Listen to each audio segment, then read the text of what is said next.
This morning says some popular fruit juices may contain heavy metal contaminants. Consumer Reports tested 45 packaged fruit juices for heavy metals like lead, arsenic, and cadmium. It found measurable levels in every product. Long-term exposure to these metals could cause some serious health risks like kidney disease and certain types of cancer. More than 80% of parents with children 3 years old and younger give their kids fruit juices. At the Sundance Film Festival, where the documentary premiered, audience members' reactions were gut-wrenching. "Feels sick to my stomach. It's so sexually explicit that counselors are in the lobby," went one tweet. "Slightly shell-shocked," went another. Wade Robson and James Safechuck say Jackson began sexually abusing them when they were on tour and during sleepovers at his Neverland Ranch. In the documentary, Safechuck claims Jackson gave him jewelry in exchange for sex acts, even staged a mock wedding with vows and a diamond ring. Tonight, a family overwhelmed with grief, struggling to understand how their loved one died in a New York City subway last night. Police say 22-year-old Melissa. The College Board says that for a typical student, even a low budget for living expenses comes to almost $17,000 a year, with housing making up nearly half the cost. No part-time job could ever put a dent in that, which may explain why more and more students are finding themselves out in the cold. Our cover story is reported by Lee Cowan. At 6:45 in the morning of November 3rd, 1984, a man walked into a police station on the north side of Milwaukee to report that he'd found what appeared to be a body lying in a lot near his home. That's where police discovered 63-year-old Ion Sychaz wearing only a pair of white socks and a left shoe. Her blue shirt and bra were pulled up behind her head, which was bloody and swollen. She'd been beaten to death and possibly raped. Neighbors described the victim as a nice woman. She was known for collecting aluminum cans and playing bingo at a Ukrainian church on Friday nights. That's what she'd been doing the night she was killed. When she was let off after midnight by friends who normally dropped her off after the bingo games, they observed her walk in front of her home, and those were the last people who saw her alive. One of the real challenging things about this case was you had no eyewitnesses, you of course had no confession, you had no motive. This was before DNA profiling, before home security cameras were common. There were no fingerprints on the knife they found nearby. But the killer did leave one clue. He bit her. It was 1985, and Robert Lee Stinson was on trial for the murder of his neighbor.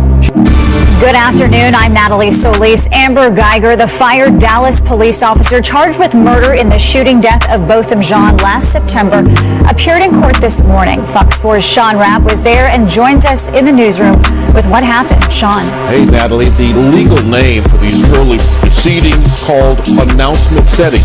Amber Guyger is required to be present at each of these meetings. Now, glad you're with us here at 7. Finally, Friday, I'm John Paul. I'm Caitlin Lockerbie. The murder of a high-ranking gang leader has law enforcement across the area on high alert right now.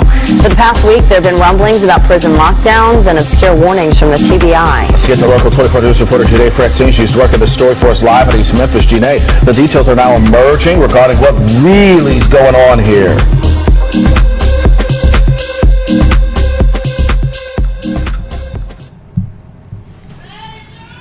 Welcome to the most hated show in the black corner of the internet. That's right. Hello and welcome to Black Minds News. I'm your host, the Whiteologist.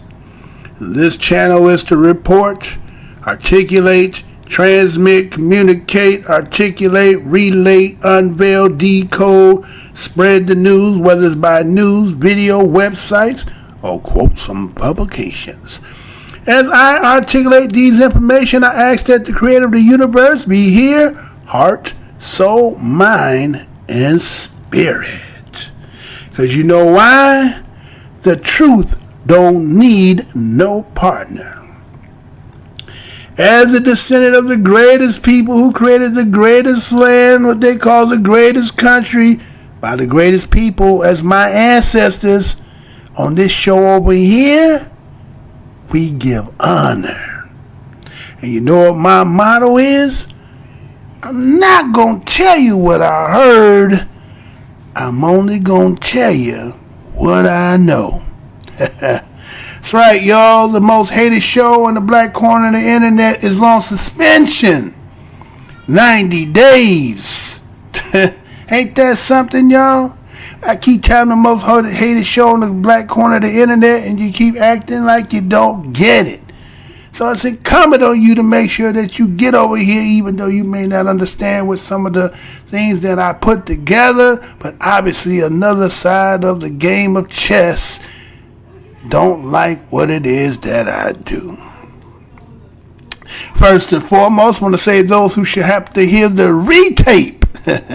You won't hear a live show, but again, how about this? I shall give you another channel that you can go to. As you see on your screen that says Black Minds TV, that is actually the channel. It's called the same way you see it on your screen, Black Minds TV. Go and subscribe to that channel. If you already subscribed here, go over there, and that way you can get the notification when I go live on that channel. How about that? Okay, so get over there. I will know when you subscribe because I'll get the notification, right? So you go rush yourself right over there and click on that subscribe button for a brother. Now, again, as it is, it's another day, same old suit, just reheated. Today's day being January the 3rd, 2019. And you know, there's always something going on, because again, that's just the world we live in, right? Man, the temperature outside is, what they say, colder than a well digger's butt. Huh? In that case, a well digger's ass. Right? And so, you know, hopefully, depending on where you're at, your heat is working. Either got you a bottle or you got you a nice piece, male or female. Hopefully, male to female, female to male. Again, if anybody's doing it any other way, that's your prerogative. But I like mine's the way it came. Right? So, you know, I seen this particular story. You know, I have to get into it a little bit again because, again, there's so much actually going on, right? There's actually in the black corner, there's a lot going on. And again, this time to have me suspended like this, I think they didn't want me to actually participate in the conversation. Or maybe it's just the fact that maybe Mr. Blows Your Mind is being penalized because of the videos I put talking about, maybe it was about the Covenant High School. Maybe because I took the position of talking about and actually pointing out the real facts. Only they know, because again, they said, you can't dispute it. It's just what it is. Take it. All right, I'm taking it. What else can I do, right? I'm asking you for an explanation. You ain't gonna give it because, again, you don't have justification. It's only but your hatred. That's the only thing you got. So anyway, I ain't even gonna get that to you. Passerbyers must say this to you. It's always a grand opening when you come over here. Go down the aisle, see something you like, hit that like button. If you see something you don't like, you can hit the dislike button. That'll go to the manager, and maybe he can come and rectify the situation for you and be like, you know what, change your mind, and maybe you come back and hit that like button. If you like to leave a comment, say whatever you like, because over here, I don't block. Everybody's entitled to their opinions, right? So, yeah, let's get into the show. Now, think about it like this. You know, we grow up learning that certain aspects of, development comes from the fact that, good nutrition, right? Balanced meals. And, at one time I used to tell you about drinking milk made the body strong, make a body good, right? They had that part of the ingrained philosophy in the minds of a lot of people. And so you need your, 8 essentials, vitamins, and, fruits, right? And then as you are a a little bitty tiny knee high to a grasshopper, some shit they used to say back in the day, right? Knee high to a grasshopper, you had to get your nutrients again from milk, right? And then you would get juice, right? So, think about this. A lot of people, again, drink a lot of juice, and then we're talking about fruit juice, right? Now, I'm trying to figure out is fruit juice and juice a difference, or juice and juice fruit, or whatever the hell, is all equivalent. Now, based on this I seen today, I've heard this before, because, matter of fact, it's also in other products that I was like, I will talk about that after I show this. But the fact is, look at this, what they're doing here, y'all. And then pay attention closely to what is being said, right? What you talking about, Mr. Blow Your Mind? Well, I got to set it up before I go ahead and show it to you. You want to see it? Check it out. Here it goes. Let's get it.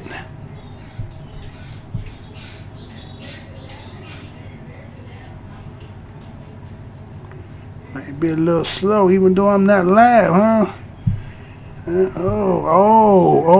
It's not going to play. So I guess I'm going to have to, what I'm going to have to do?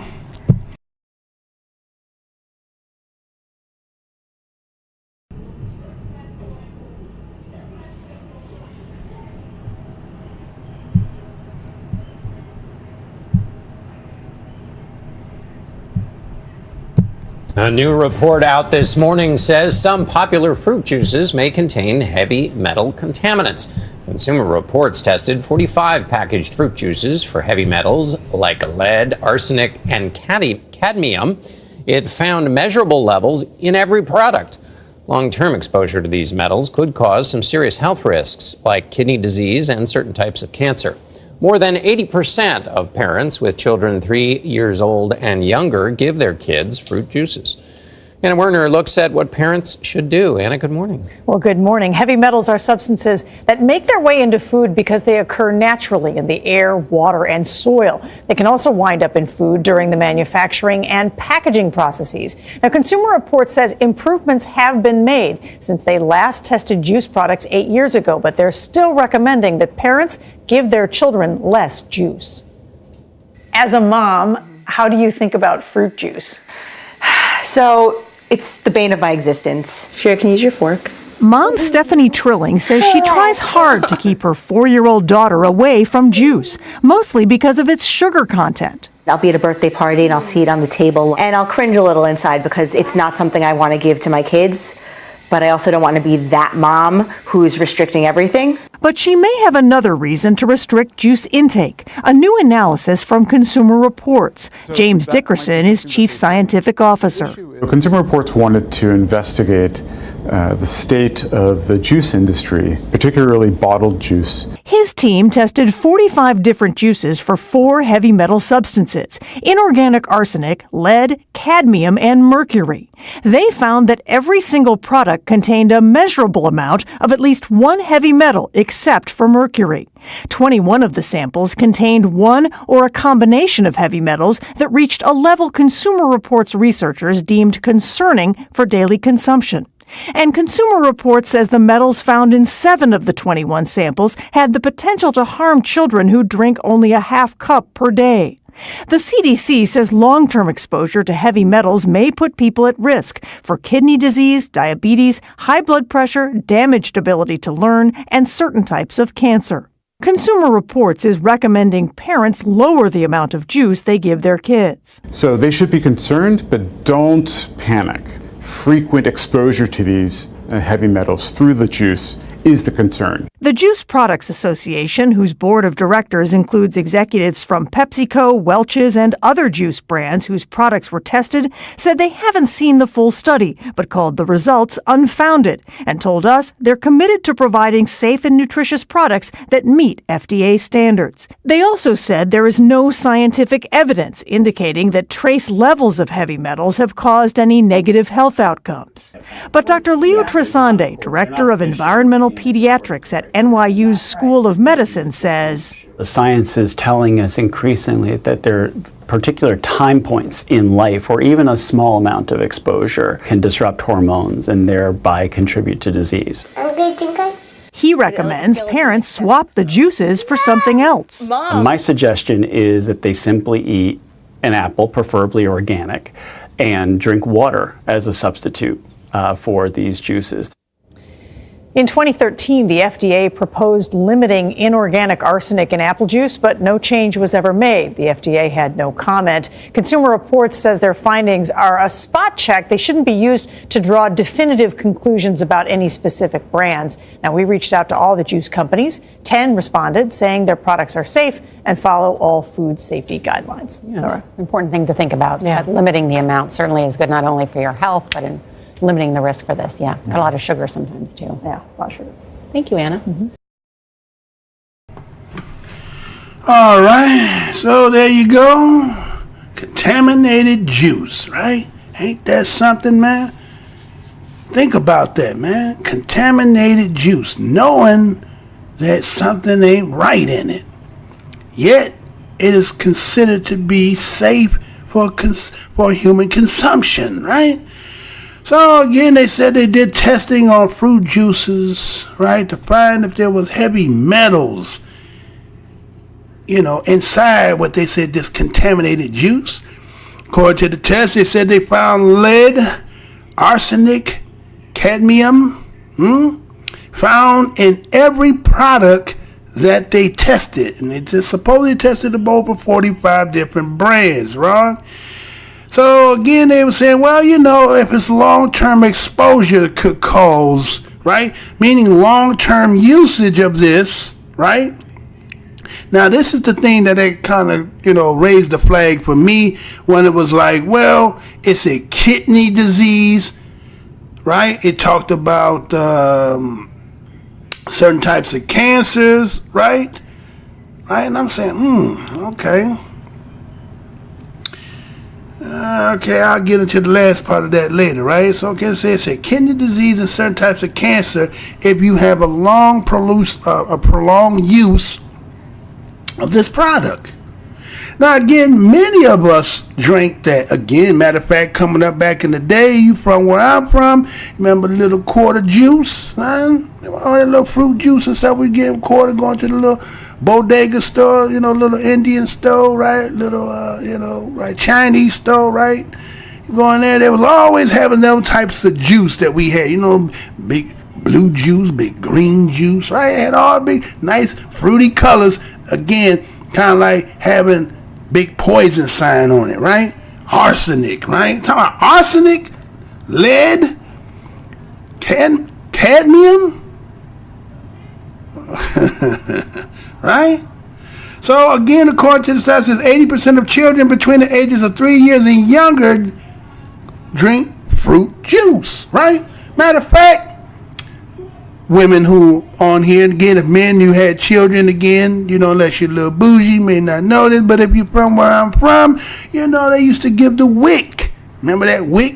You used to go down there and get the wick, and they would give you them cans of fruit, juicy juice, and all that. So think about that. Think about that. Man, they've been pumping that in us for a long time. That's why you're seeing that, again, the generation on deck, right? When you on deck, you in that 50, 60 range, so we ain't like baby boomers. Baby boomers are getting in the 70s, 80s. Most of them getting 90 because, again, they still had more of the natural, right? They were still getting it with all that, not so much all that preservatives that was put in the food.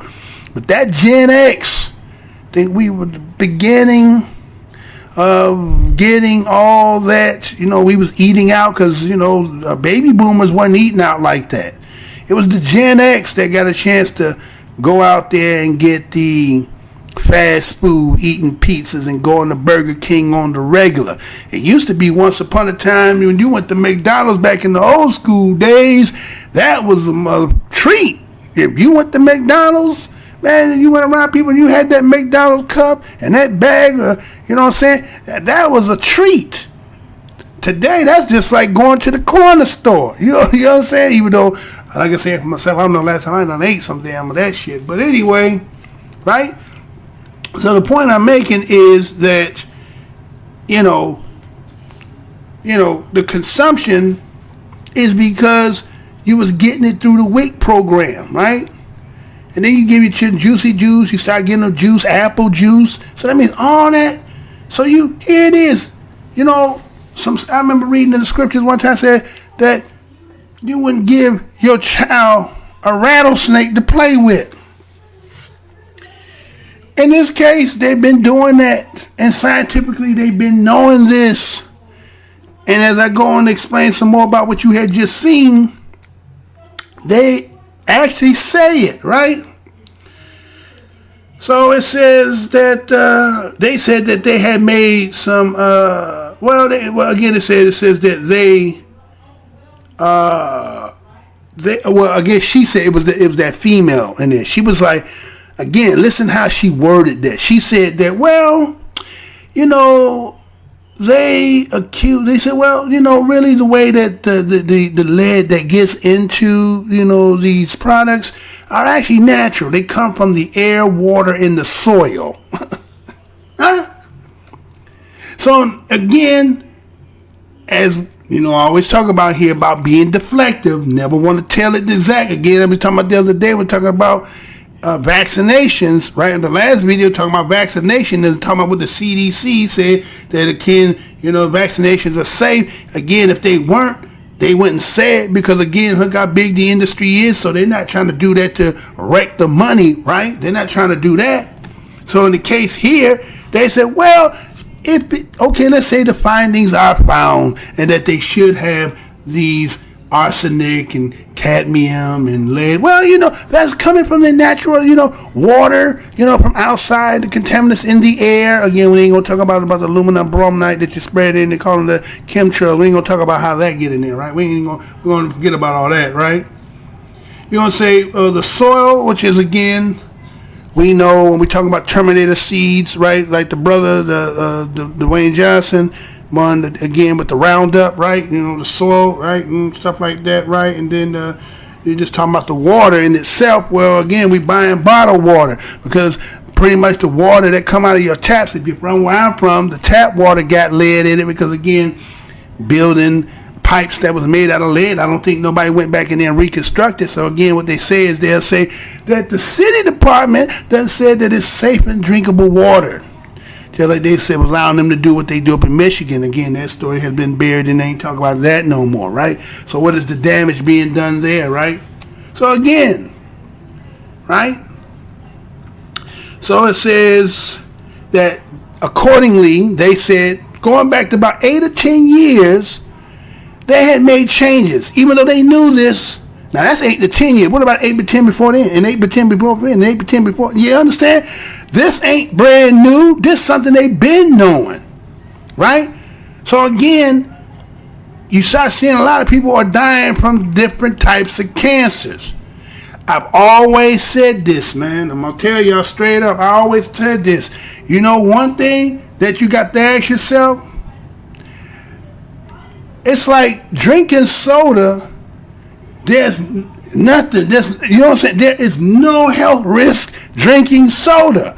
Now, if they got this in the juice, what's in the sodas? Right? If the juice got arsenic and lead and cadmium in it, right? Then what the hell does the soda got? And you know what? When all these people are getting these different types of cancer and stuff, you never can attribute it. And that's the one thing they never can tell you the cause of cancer. You just get it. Because why are you going to find that a lot of the consumptions that people are taking in, again, would be just like the old school cartoon used to have the skull and bone, right, on there to tell you poison, right? That was the symbol, right? The skull with the bone and the cross. You didn't touch it because you knew it's supposed to have been poison. Well, this time they took that off and still serve it to you and put the, dangling something in there that looks like it should be the forbidden fruit. And yet you're consuming it and you're doing it with long exposures to it until finally it catches up into you. And then You go through the test and they tell you what it is, and then here it is now you're dying from something like that through the simple fact that, again, this industry is capitalism. It's about money, right? But look at this. Feeding the rattlesnake to your child. So they said 8 to 10 years they've been trying to make some improvements, right? And did you hear... Did you hear where they said, this is the recommendation we're going to give? Did you hear what the recommendation was? The recommendation was, stop giving so much of the juice to your children. What? I'm not, wait a minute, maybe I just, I'm not the sharpest knife in the drawer, and I'm not the dullest knife in the drawer, but I'm just, wait a minute. So we know that you're giving people poison, right? So our recommendation is, knowing what we know, instead of us discontinuing the products, we're going to put the onus back on you. Well, won't you stop drinking that shit? Huh? Slow up drinking it. If you drink it in moderation, right? If you drink it in moderation, then guess what'll happen? The small traces of it will not accumulate to give you any of the things that stated in this report, right? So I'm moving on to some of the stuff they talk about in there, right? They also said that the whole aspect for the testing was to see the state of the juice industry, right? Just test it. Now you tested it and you've been finding it for how long? How long, if I was to sit down and do the research and come to find out, how long have y'all known this to be part of the product? Because matter of fact, even again, I was going to tell you before I showed you, remember, you also find it in your cereal, huh? In the cereal that you're feeding your babies, in the oatmeal that you're feeding your babies, right? All that shit is in there. Right? All that shit is in there. So, they say that they was looking for inorganic, arsenic, inorganic, right? Lead, cadmium, and mercury. They're never going to tell you if mercury in there because, again, if you Gen X, maybe baby boomer, going back, what was they putting in your mouth to call themselves giving you a feeling? You remember that? Some of us still got some of that shit on us right at this moment.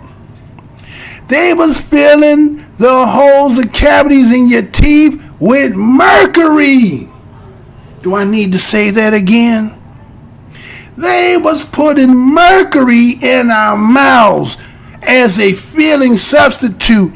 So then, oh my God, man. Huh? Think about it, man. Huh? Somebody had sent me one time and said, we already living in hell, right? So, the thing that struck me was this. Again, as I said, if you from where I'm from, and again, juices, little fruit juices and shit like that, again, go and have a little corner store, candy stores. That shit don't even exist in the day. Back in the day when it was coming up, when you went to school, if you had $1 and went to the damn candy store, you was in the classroom. You know how it was when you was back in the day when in school. Somebody ass eating a now letter, you could smell that shit. Cherry, watermelon, banana. Never liked that banana shit because I said, ain't no banana. How the fuck you get banana, right? You smell that, you was like, yo, give me some of that. You know what I'm saying? Wine candies, right? What about all that shit? Because remember, there was one time when number 7 or number 9 red, they discontinued because they said, well, it had poison. They said they kind of found out it was poisonous, right? So that's why if you go back about late 80s and the 90s, you had seen the red was gone. Fanta cream red soda, that's some of the best motherfucking shit right there. The M&M's used to have a red M&M in the pack. I mean, you used to eat them Red Hots and all that shit, man. All that shit was no good. But it was capitalism, it was the industry, it was business, right? But I said, man, they said some things that I said, oh my God, based on the fact of what I just said, I said, that shit is, that's what they've been giving us. Because these are the main illnesses that I'm just in case you didn't see it on the screen, it said kidney disease, diabetes, high blood pressure, damage ability to learn. I didn't say that again. It talked about kidney disease. You know how people be on that dialysis machine, right? Getting your blood washed, taking your blood, siphoning it through a machine, going in, out your body, going through the machine to purify it and putting it back in. So it had something to do with that, with all that shit they was giving us then.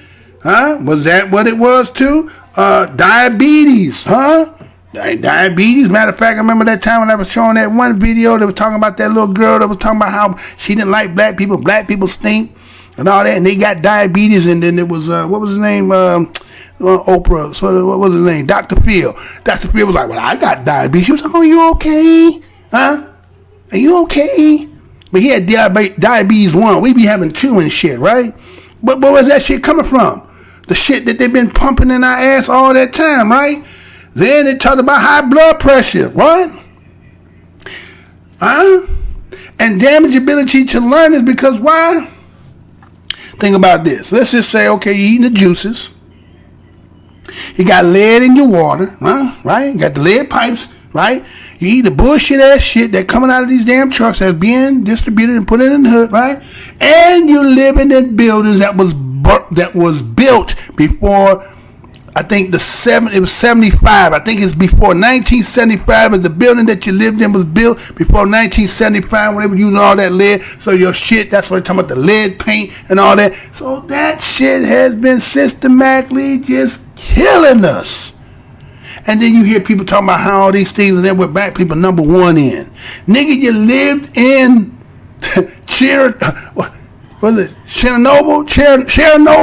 Damn it, we was already living Fukushima. We already been living in Fukushima and in Chernobyl. We've been consuming that shit, living in that shit, concrete, living in that concrete ass jungle, eating all that bullshit, poison everywhere around us, environment high. You understand? That's why we're the most resilient people in this land. Because of what we gone through, right? Let me go and move on. I'm tired. I'm coming out. I'm coming out. Dun, dun, dun, dun, dun, dun, dun, dun, dun. So it says. Then you heard that so-called brother. You know what he said? He said, "But don't panic. Don't panic. It's not he said it's not a concern, but you don't have to panic." What the fuck do you mean? We don't got to panic. So we're voluntarily killing our own damn children and grandchildren and ourselves. Think about that. Voluntarily taking the onus off yourself because again, if we choose it, it falls on our own self. Well, again, if we didn't know, then I guess, you understand? But they say ignorance is not part of the law, right? You can't have a defense called about ignorance. Ain't that something, man? Think about this shit, man. So check out how the company looked at it, right? You heard it in the video, right? Now the company said, well, we as a company have not seen the whole studies, right? And so based on, because we have not read or we have not put our people to, see what the study was, we're going to just say it's unfounded. Do I need to say that again? Here is the company saying that based on the simple fact, okay, you have determined this, you are science, right? And you are accredited, you are licensed, but as the company, we haven't read the report that you came out with.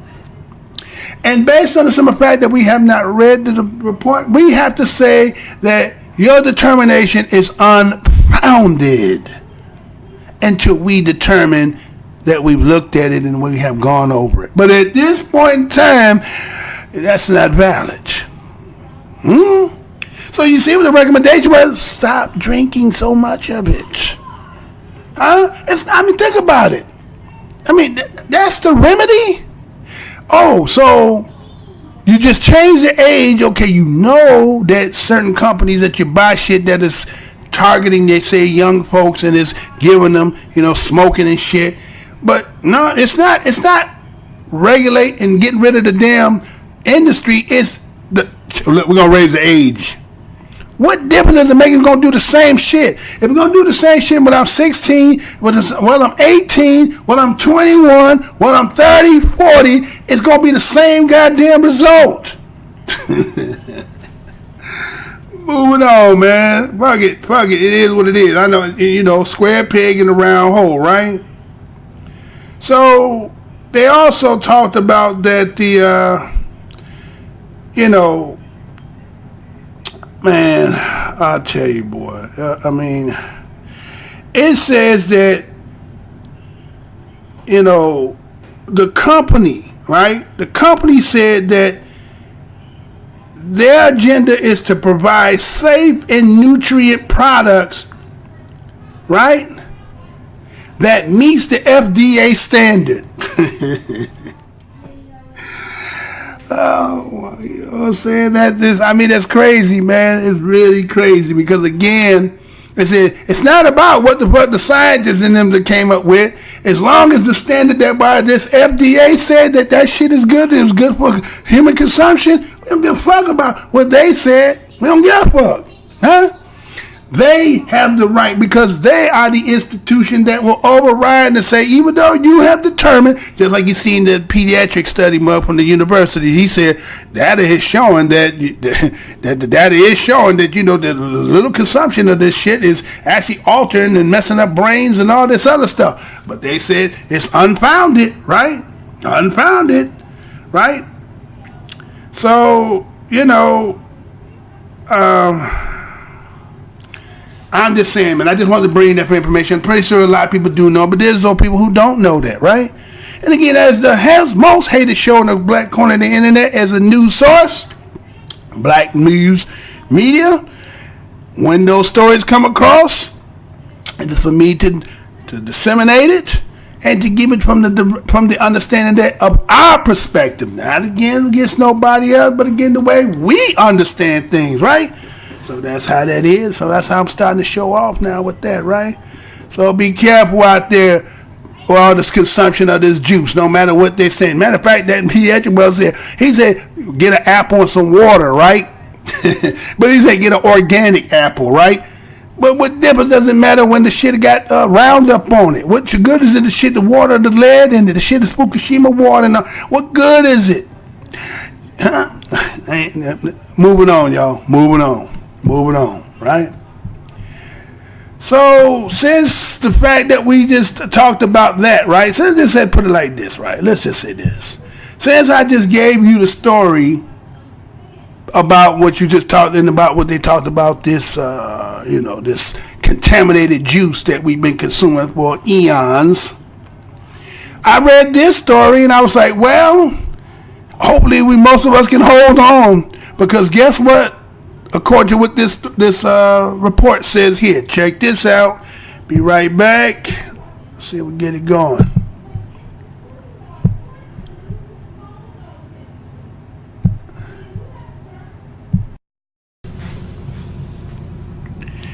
A cure for cancer? Israeli scientists say they think they found one. You know I'm going to say that again. A cure for cancer? Israeli scientists say they think they found one. This story was coming from the Jerusalem Post, January the 28th, 2019. This is how it reads. We believe we will offer in a year's time a complete cure for cancer. A small team of Israeli scientists think they might have found the first complete cure for cancer.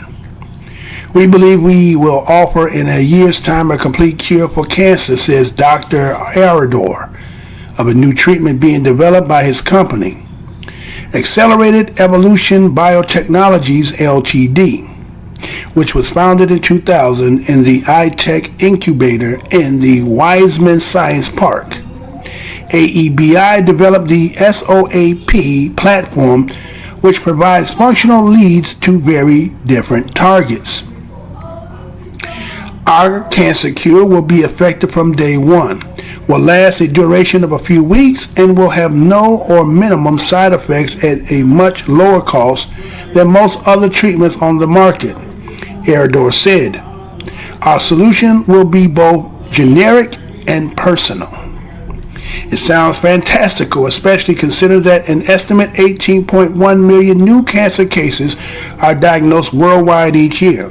According to reports by the International Agency for Research on Cancer, further, every sixth death in the world is due to cancer, making it the second leading cause of death, second only to cardiovascular disease. Eridor, chairman of the board of AEBI and CEO Dr. Al Morad, said their treatment, which they call Mutato, multiple target toxin, is essentially on the scale of a cancer antibiotic, a disruption technology of the highest order. The potentially game-changing anti-cancer drug is based on SOAP technology, which belongs to the phage display group of technologies. It involves the introduction of DNA coding for a protein, such as an antibody, into a bacteriophage, a virus that infects bacteria. That protein is then displayed on the surface of the phage. Researchers can use these proteins displaying phage to screen for interactions with other proteins, DNA sequences, and small molecules. In 2018, a team of scientists won the Nobel Prize for their work of phage displayed in the direct evolution of new proteins, in particular for the production of antibody therapeutics. AEBI is doing something similar but with peptides, compounds of two or more amino acids linked in a chain. According to Morad, peptides have several advantages over antibodies, including that they are smaller, cheaper, and easier to produce and regulate. When the company first started, Morad said, we were doing what everyone else was doing, trying to discover individual novel peptides for specific cancers. But shortly thereafter, Morad and his colleagues, Dr. Hanan Itzhaki, decided that they wanted to do something bigger. To get started, Morad said they had identified with other cancer-killing drugs and treatments don't work or eventually fail. Then they found a way to counter that effect. For starters, most anti-cancer drug attacks a specific target on or in the cancer cell.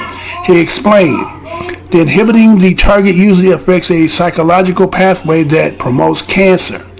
Mutations in the targets or downstream in their physiological pathways could make the target not relevant to the cancer nature of the cell, and hence the drug attacking it is rendered ineffective. In contrast, Mutato is using a combination of several cancer-targeting peptides for each cancer cell at the same time, combined with a strong peptide toxin that would kill cancer cells significantly or specifically. By using at least 3 targeting peptides on the same structure with a strong toxin, Morad said, we made sure that the treatment will not be affected by mutation. Cancer cells can mutate in such a way that target receptors are dropped by the cancer. The probability of having multiple mutations that would modify all target receptors simultaneously decreases dramatically with the number of targeted used. Morad continued. Instead of attacking receptors 1 at a time, we attack receptors 3 at a time. Not even cancer can mutate 3 receptors at the same time. Furthermore, many cancer cells activate detoxification mechanisms when in stress from drugs. The cell pumps out the drugs or modifies them to be non-functional. But Morad said detoxification takes time. When the toxin is strong, it has a high probability of killing the cancer cell before detoxification occurs, which is what he is banking on. Many cytotoxic anti-cancer treatments aim at fast-growing cells, but cancer stem cells are not fast-growing, and they can escape these treatments. Then, when the treatment is over, they can generate cancer again. If it does not completely annihilate the cancer, the remaining cells can start to get mutations again, and then the cancer comes back, but this time it is drug resistance, Morad said. He explains that because cancer cells are born out of mutations that occurs in cancer stem cells, most of the overexpressed proteins which are targeted on the cancer cell exist in the cancer stem cells. Matato's multiple target attacks ensure that they will be destroyed as well. Finally, some cancer tumors erect shields which creates access problems to large molecules such as antibodies. Mutato acts like an octopus of a piece of spaghetti and can sneak into places where other large molecules cannot reach. Morad said the peptide parts of Mutato are very small, 12 amino acid long, and lack a rigid structure. This should make the whole molecules non-immunogenic in most cases and would enable repeated administrations of the drug, he said. Morad said their discovery could also reduce the sickening side effects of most cancer treatments, which stems from drug treatments interacting with the wrong or additional targets or the correct targets but on non-cancerous cells. He said Mutato have a combination of several highly specific cancer targeting peptides on one scaffold for each type of cancer cell would increase the specificity to the cancer cell due to the avidity effect. In addition, in most cases, the non-cancer cells that have a protein in common with the cancer cells do not overexpress it. This makes a great difference between the two kinds of cells and should decrease the side effects dramatically, Morad said. He equated the concept of Mutato to the triple drug cocktail that has helped change AIDS from being an automatic death sentence to a chronic but often manageable disease. Today, AIDS patients take protease inhibitors in combination with other drugs called reverse transcriptase inhibitors. The drug combination disrupts HIV at different stages in its replication, restrains an enzyme crucial at early stage of HIV, the duplication, and holds back another enzyme that functions near the end of the HIV replication process. We used to give AIDS patients several drugs, but we would administer them one at a time, Morad explains. During the course of treatment, the virus mutates and the AIDS started attacking again. Only when patients start using a cocktail were they were able to stop the disease.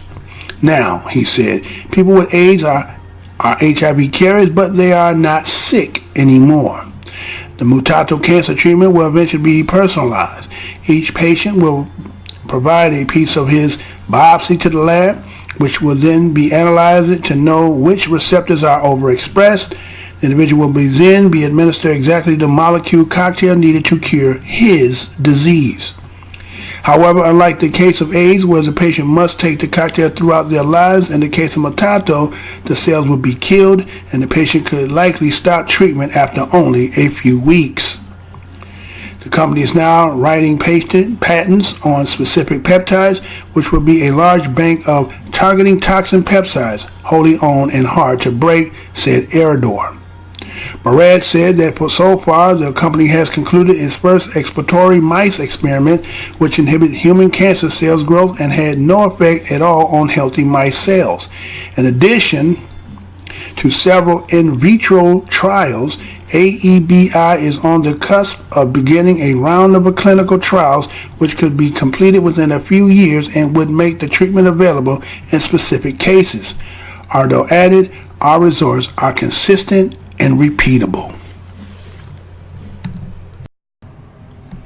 All right, so for those people out there who might be going through the simple fact of going through some cancer now, again, you know, they said that they think, right? They say they think, right? But then they say they got the cure, right? They said, oh, they're going to be within a year's time, right? But they say think at the first, right? Say, all right, well, we think we found the cure, right? But as the article goes on, it basically says they actually figured out what it is exactly they need to do, and they can do it, right? So what you heard in there, he says, they're going to have a complete cure. Think about this. That's the one thing that was about in this country here.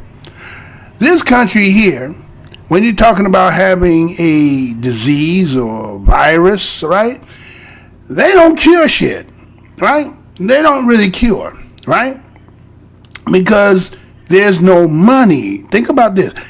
There's no money in the cure. There's only money in, again, having you to keep coming back. It's kind of like those that used to do what they do on the streets and, selling the weight and putting the poison, right? Putting the poison on the people. Again, they say the law of supply and demand is feeding your, customers with something that they will have to need and want and to come to rely and depend on. And you as the provider that keeps business going, right? So just thinking about it this way. They give you the cocktail for AIDS so that you don't be sick and you can live with it as long as you keep going and paying money like the old school cabs, right? The meter is always running, and as long as you keep feeding the meter, then you basically can live with this, right? But the minute you got no money, well, it's all over with, right? So they don't really cure. Now, in other countries, like let's say like in China, they used to be like you didn't get paid if you didn't cure. Now, guess what happens? That means your doctor had to be very knowledgeable if he's trying to get paid. Now, see how the difference here? So it's not about the cure, it's about, again, capitalism, right? So it says that they, according to what they said, that when this cure does come out, that it's going to be effective from day one, right? And they are, at least at this moment, saying cheap costs, right? So at this point, they're saying it's going to be cheap costs. So it's going to be generic and personal. Now, when I mean generic, again, back in the day, back in those days, depending on what kind of major chain stores or grocery store chain you have where you're from, you used to have a generic section, right? They still kind of do, but it's not like it used to be. It used to be a whole aisle, right? A lot of people used to be shamed to go. Look at the brainwashing mechanism. People used to be shamed to have in their carts to have the big white and black box cereal, it say cornflakes, because it didn't have the Rooster on there, or Tony the Tiger, or Frosty Lucky Charm. You felt like you just wasn't quite. It wasn't quite on par, as I can go. It wasn't quite on par. So you were a little, I haven't had the chips with the big white bag, and people, hey, the name of the game is to survive. Ain't about the name brand. You just paying extra to have that nice, colorful Tony. You know what I'm saying? Back in the day, your mama would tell you, you know what I'm saying? I don't like them. Put some sugar on that shit to be the same thing as Tony Frosted the Flakes. The only different shit, his sugar's already on there. You put some cornflakes, which costs cheaper, get some sugar put on there. It's the same thing. If I took that shit and put it in the Tony, well, we know it's a little different, right? But what we're saying is the same concept. Tony the Tiger shit was nothing but cornflakes with the frosted sugar on the top of the shit, right? But you could pay less and still get the same amount and maybe get more, because actually the box of cornflakes was much bigger, right? But they program us like that, right? So again, when they talk about generics here, they're talking about, again, that it would be cost efficient for those, again, because again, it said a stat is talking about there's about 18.1 million people worldwide who are diagnosed or die from cancer, right? And again, they say 1 in 6, right, die with cancer. Matter of fact, it's the second leading death in the world, and the number one death is what? Heart disease, right? Think about that. And we know what that, again, all that shit is hand in hand, right? What's causing all this heart disease? Again, the cloggage, all these so-called additives and preservatives of shit that just don't supposed to be in the body, or this high consumption of a lot of these chemicals. Again, if you took chemistry, again, you understand how the chart and really the combinations of damn chemicals, and then what about again, just like you're talking the story before about the juice, the long, prolonged use of it is going to have what? A kind of detrimental effect. So that's why heart disease is what it is, right? And again, you said it got here would be cancer. Now they must go hand in hand because it has something to do with what you're actually putting in your body. So that's why you have a lot of people out here who are trying to become more health conscious. And again, talking about organic, or they're just saying that the vegan and stuff like that. But again, they done actually curb that too, because then you have the Monsantos who again will go get and patent all the damn seeds, right? Using terminator seeds and things of that nature. So again, it doesn't matter about how you're doing it. It's again, you understand, it is what it is, right? So it also goes in and said that the name of this is called mutato. Mutato, like Kuna Matata, but not Kuna Matata, but mutato, right? Mutato is the name made by the acronym is SOAP, S-O-A-P Technologies, right? And they were talking about like really the proteins and the peptides is what they're attacking. And then they end up coming up with a cocktail that is again that can attack 3, right? And the receptors, right? They're talking about the receptors, and again having a medical cocktail that attacks all 3 because the mutation of cancer can't replicate that fast, and because of the cocktail it can actually eliminate the cancer, which is really when it breaks it down to coming to a detoxification, right? Which is very the key. I remember those who might know about Dr. Sebi, and that's what Dr. Sebi was talking about, detoxification is getting all that mucus out of the body that's causing a lot of the ailments. And we see what ended up happening to Dr. Sebi, right? Right? As a matter of fact, if you think about a lot of those herbalists and people who were like that, if you do the study, you'll find that a lot of them had disappeared mysteriously, right? So again, there was some more information that was given out there. Again, as into, this, there's a cure coming supposedly. Now again, is it about the capitalism? Is it only pertaining to a certain segment of society? I guess that's to be found later, and it's coming from Israel, right? So we're gonna have to stay tuned for that one, right? So until I get to the next part here, I got to do with a PSA, right? Got to get the PSA. Right? Wouldn't be right if I didn't do the PSA, right? Wouldn't be right. It just wouldn't be right. It wouldn't be right. So those who might be hearing again, welcome to the most hated show in the black corner of the internet. And we shall, let's see. I guess I'll do these back to back here. Right, and so let's go ahead and get this out the way. And the story afterwards. Appreciate that, y'all, for just watching.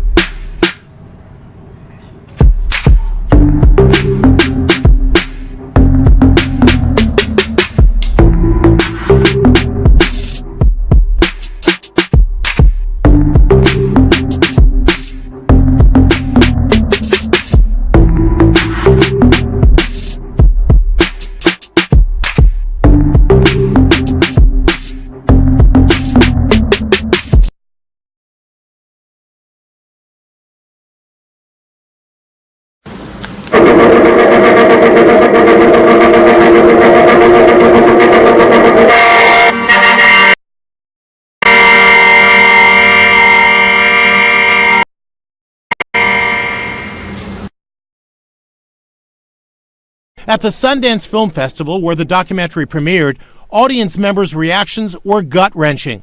"Feel sick to my stomach. It's so sexually explicit that counselors are in the lobby," went one tweet. "Slightly shell-shocked," went another. Wade Robson and James Safechuck say Jackson began sexually abusing them when they were on tour and during sleepovers at his Neverland Ranch. In the documentary, Safechuck claims Jackson gave him jewelry in exchange for sex acts and even staged a mock wedding with vows and a diamond ring. In the documentary, Robson, now a well-regarded choreographer, repeated the story he told Inside Edition in 2017, that Jackson made him promise to never reveal the alleged abuse. The way Michael would talk to me was, if anybody else ever finds out what it is that we're doing, you and I will both get in trouble and we'll both go to jail for the rest of our lives. The Jackson estate is now condemning the new documentary as a public lynching. Michael Jackson was and always will be 100% innocent of these false allegations. Security was beefed up at the premiere, with Safechuck and Robson being escorted to their car by police.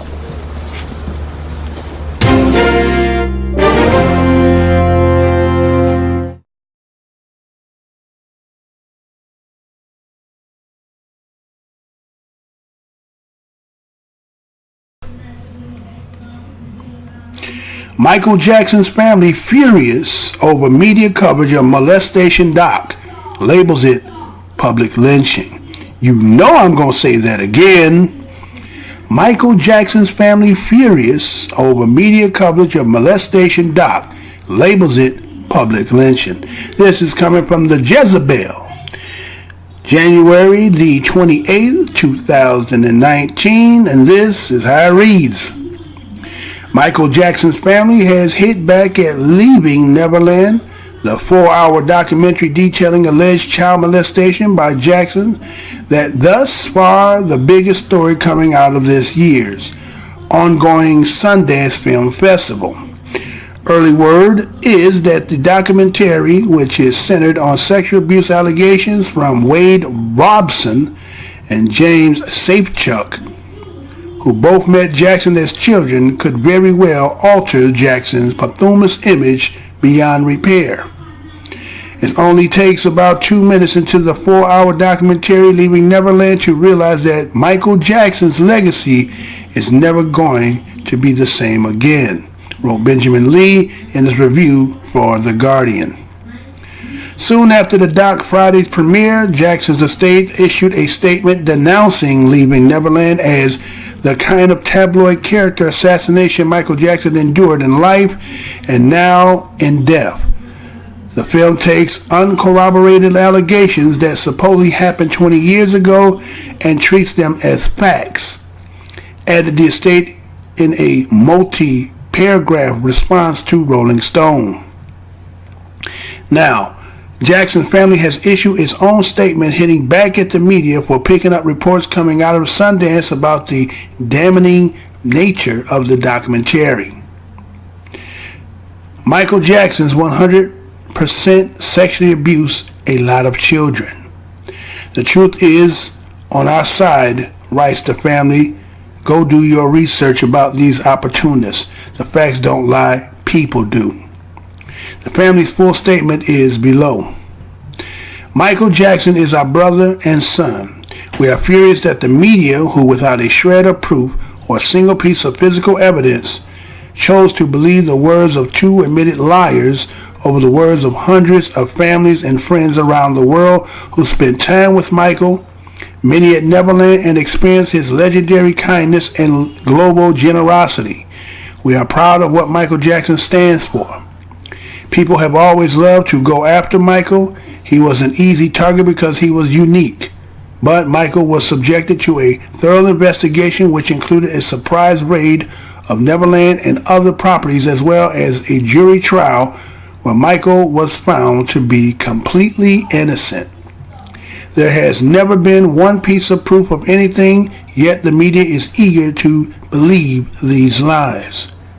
Michael always turned the other cheek, and we have always turned the other cheek when people have gone after members of our family. That is the Jackson's way.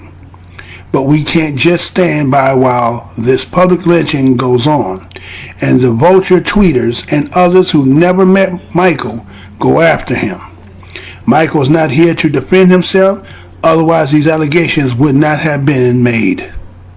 The creators of this film were not interested in the truth.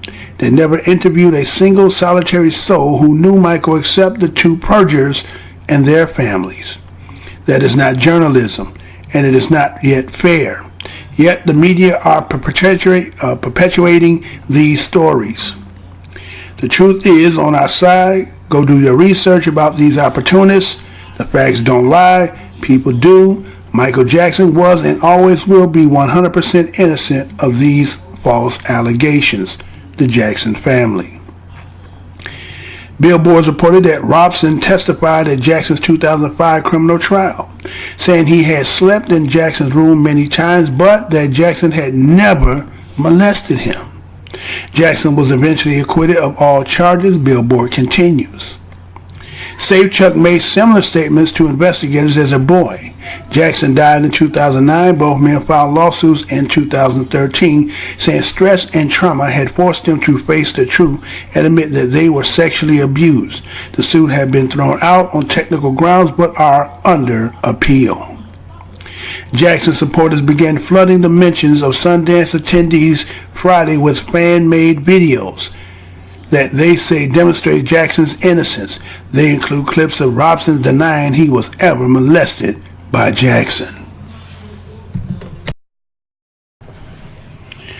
All right, so once again, it's on, right? So again, as I said, that the famous words that came out of Khalid Muhammad's mouth was, dig him up and shoot him again, because it didn't die hard enough. Ain't that what that is, right? Really? Right? Again, only one can actually say what took place between he and Michael is he and Michael, right?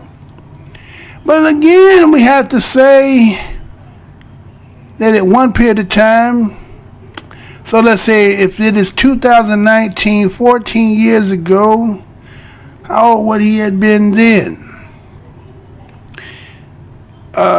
Again, as being a person, again, he, as it said in the video there, it said that Michael had told him if he was ever told somebody that they would go to jail. But again, that's when he was, I was assuming, 9 years old, right? So at the time in 2005, he had to be much older, right? So I'm pretty sure that, if that was something that, again, maybe, again, you want to keep that, again, you never know. I wasn't there, right? So I can only speculate. But I'm just saying it's just kind of strange that they waited till, if Michael Jackson died in 2009, that they would come with a lawsuit 4 years later or 3 years later. I think it's 4 years. I think it's 2013 or 2012. And, again, you're fighting a case where another individual wasn't there. When, again, it's like, I guess it's safe now to do it again. And, again, but if you're holding that as a way to, to make your money, and then you're going to defame somebody's character at the expense of that. Now, a lot of people are going to speculate as to what they believe, right? Some people believe he did. Some people say he didn't. According to a court of law, again, as a black person, guilty until proven innocent, well, he was guilty. As a matter of fact, if those remember, man, they even took Mike, brought him in and, took his pants down, searched him. I'm believing myself that if they had any evidence, they say the prosecutor can prosecute you with a ham sandwich, or a ham sandwich. You can prosecute a ham sandwich, right? I'm assuming that if they had anything, they wouldn't even need their consent. Think about that. If they had anything, they would have got him. So does it say that it didn't happen? I'm just saying they didn't have sufficient evidence to prove, I guess. And now for him to have been gone now for almost 10 years, right?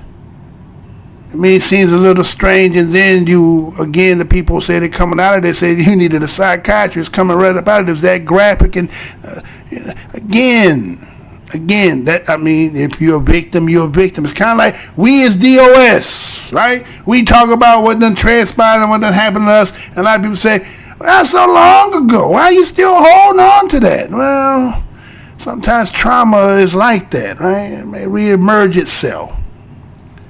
So you have to do what you kind of do. But again, there's a lot of mixed feelings because a lot of even the family is like, hey, this nigga's a shyster. Motherfucker, you came in 2005, you said this. Matter of fact, check his pedigree. Check the pedigree. So again, if that's what you're doing and what you holding, then okay, then you hold that onus on yourself, man. Hey, you know, black folks kind of know that. But see, again, once you surround yourself outside, because again, if you'd have kept, you know, certain elements of society, people around you, you may not have this kind of accusation going on. You know what I'm saying? One thing, you know, black people again, and I ain't even gonna say that, because again, I ain't gonna say that. We gonna put this out there like that. But anyway, you know, to take that and, you know, again, collaborate with somebody to make it, you know, valid.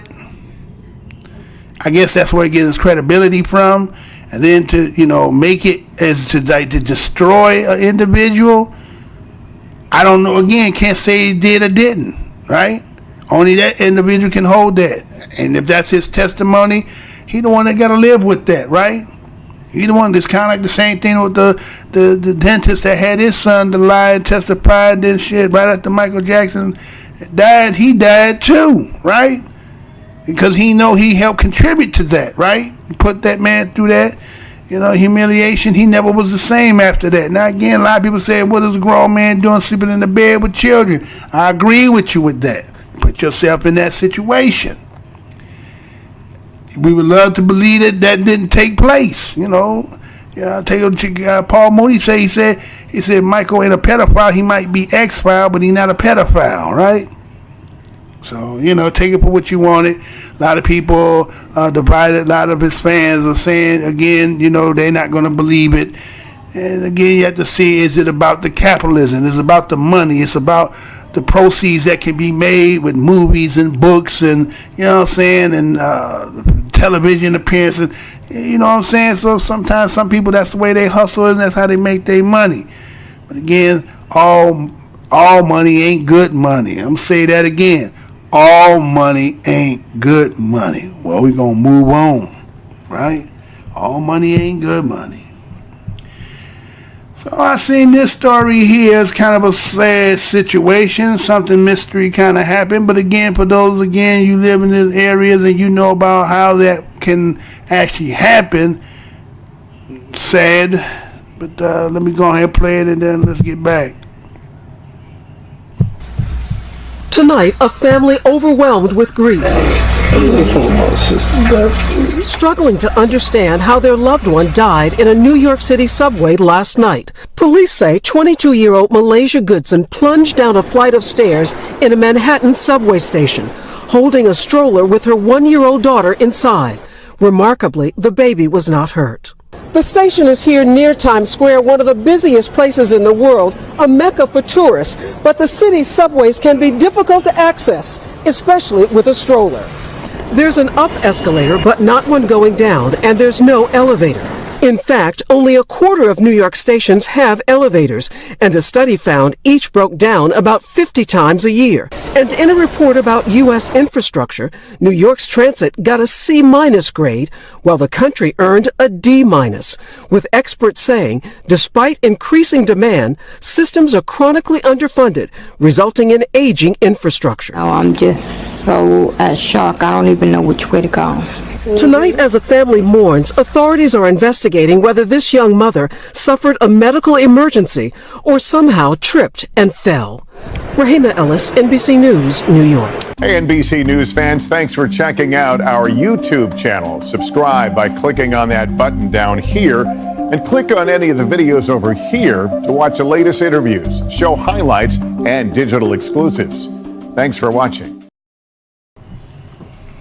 So we see a little sister there, about 22 years of age, going down again. Those who know about subways and L's and trains, you know, going down steps. There's some steep steps, and them steps down there made concrete and steel, right? So you know, again, those who ever had to take a stroller down them, you know, normally it's two people, right? You normally do it two, right? And there's a part you could, lose your balance or the front wheel get caught, right? And hopefully you don't go forward, right? So we don't really know how that manifests itself, but we know the possibilities of that happening are high. And the miraculous aspect of it is the mother died, but the baby was saved, right? See, the brother there is distraught, right? The family distraught because, again, they're like, okay, what we going to do? Because, again, hard times right now, right?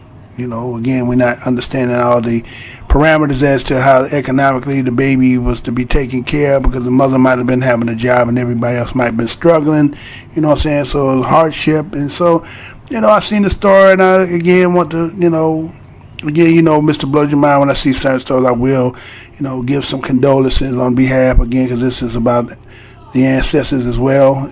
Now, this young lady has now lost her life. Money will not bring back, even though they may find some negligence to the train station. Because again, when you looked at the grade, I was looking at the grade like, wait a minute. You're saying that the New York is rated with a C- and the country is rated with a D-. Well, now if you get a damn D-, teacher just gave that shit to keep you from failing and shit, right? If you ever get a damn D-, the teacher just gave you that just so that your ass can get the F, all right? So basically this shit is failing. The infrastructure in this country is shit. Because again, they don't have to be the ones in and out, right? So they're talking about the escalators being down at least 50 times a year, right? A lot of things politically, people just stealing and taking. So a lot of the necessities of things, again, I mean, there should have been an elevator, right? Okay, let's put this in. There should have been an elevator because, again, what about handicap? How did the handicapped person, based on what they showed there, how does a handicapped person get down them steps if they get a wheelchair? Shouldn't there have been an elevator, right? So then if we had an elevator, then maybe she could have got in the elevator and went down the safe way, right? But being by herself and having to get, how sometimes them limousine type of carts, they kind of long with, sometimes I've seen people put the baby and try to, backwards, it ain't good, man, baby fall out, bust his head to the white meat, baby all tore up. You don't want that. So again, our condolences from the Black Minds TV goes out to this family here, and it's a tragic situation, right? To lose your life in that form of fashion. So we're gonna move on.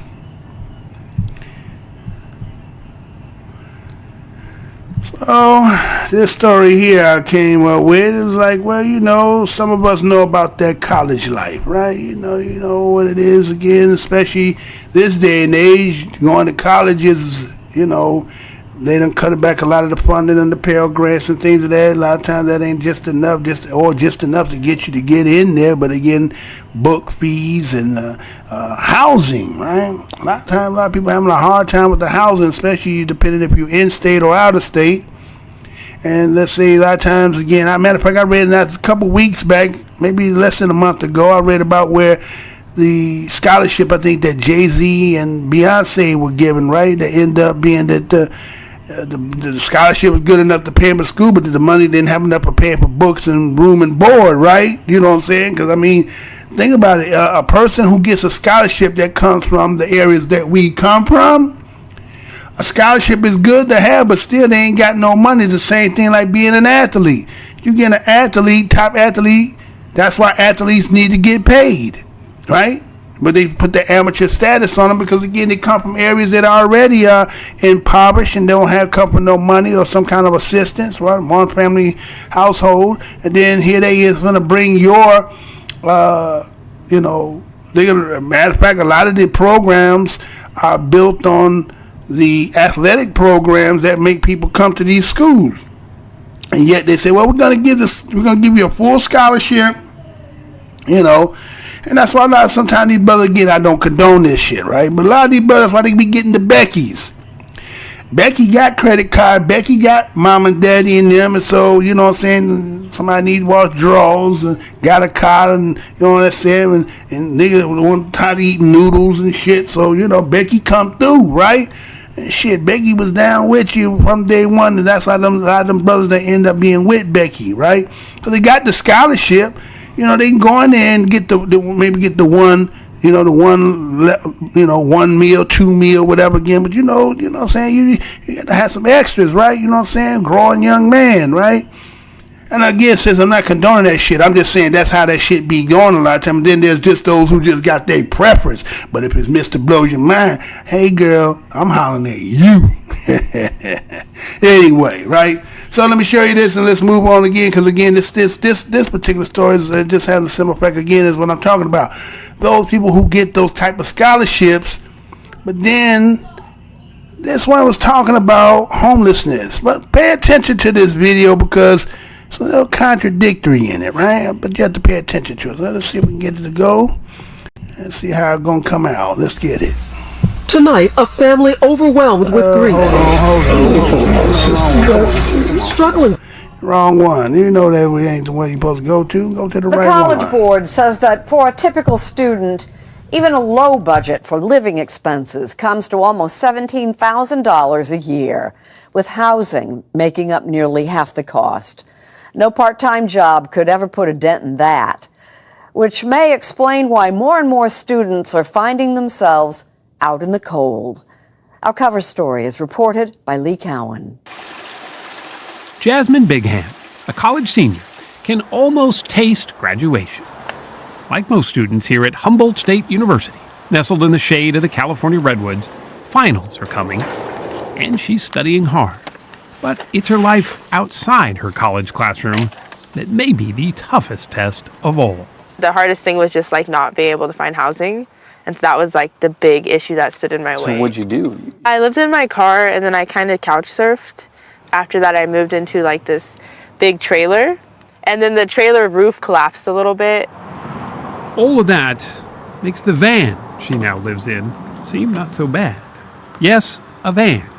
She lives here in a parking lot, not far from the library. Here is where I keep all my like bathroom supplies. And then here is where I keep like my pots and pans. Being homeless isn't something you'd expect from a student on a Ford Family Foundation scholarship. But even that money wasn't enough to help with the high cost of housing near campus. There was some like emotional points, where I just was like crying because it was hard. How I think about things is like, I put myself here, so I had to deal with it. But you put yourself here for a good reason, though, to get through school. Yeah, for sure. Yeah, there's a goal at the end of the tunnel, I guess. Every morning, she makes her way to a women's locker room on campus. Here, she brushes her teeth, showers, and then heads off to class. Later, it's back to the van. What is it that's so important for you to go to school and get your degree that you'd sort of put yourself through all of this? I'm going to go become something, and I'm going to succeed in it and keep trying. If things are hard, you just got to keep trying. The number of homeless college students struggling just like Jasmine is hard to quantify, but it's big. According to financial aid applications, there are more than 68,000 students who claim to be homeless. I think the idea that hardworking, talented people who are trying to get an education are being derailed by homelessness is a crisis. Sarah Goldrick-Rabb is the leading national researcher on the problem. She's founder of the Hope Center and a professor of higher education policy at Temple University in Philadelphia. One of the things that's changed in the United States over time is that if you grow up without money, we have sent a pretty strong signal to those students that financial aid is available and you should try college because it's your route out of poverty. So part of the problem is that people who weren't going to college before go to college now. It's hard to view that as a problem. I'd say the problem is that they're going to college but we didn't build the support for them. Unlike elementary and secondary school students whose families can get some support from things like federal free breakfast and lunch programs, for college students, much of that assistance dries up. Every time you tell people about this problem, they seem surprised, right, shocked. Exactly. I mean, it's been hidden. I think a lot of people didn't talk about it.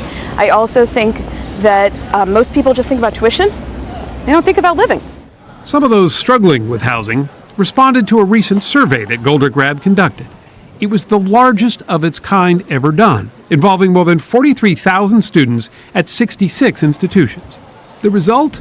Nearly 1 in 10 college students said they were homeless in the last year, meaning they had at least one night where they didn't know where they were going to sleep. I tend to think the people who are struggling the most are not taking our surveys. And that's the part that scares me. right, is the possibility But you don't know how deep the problem really the is. problem is actually a lot worse.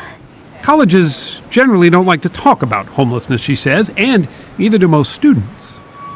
Dom Cornell is a 22-year-old undergraduate at DePaul University in Chicago. I didn't want anybody to look at me different. So you just kept it to yourself? Yeah. There's that underlying feeling of just shame. That feeling of loneliness.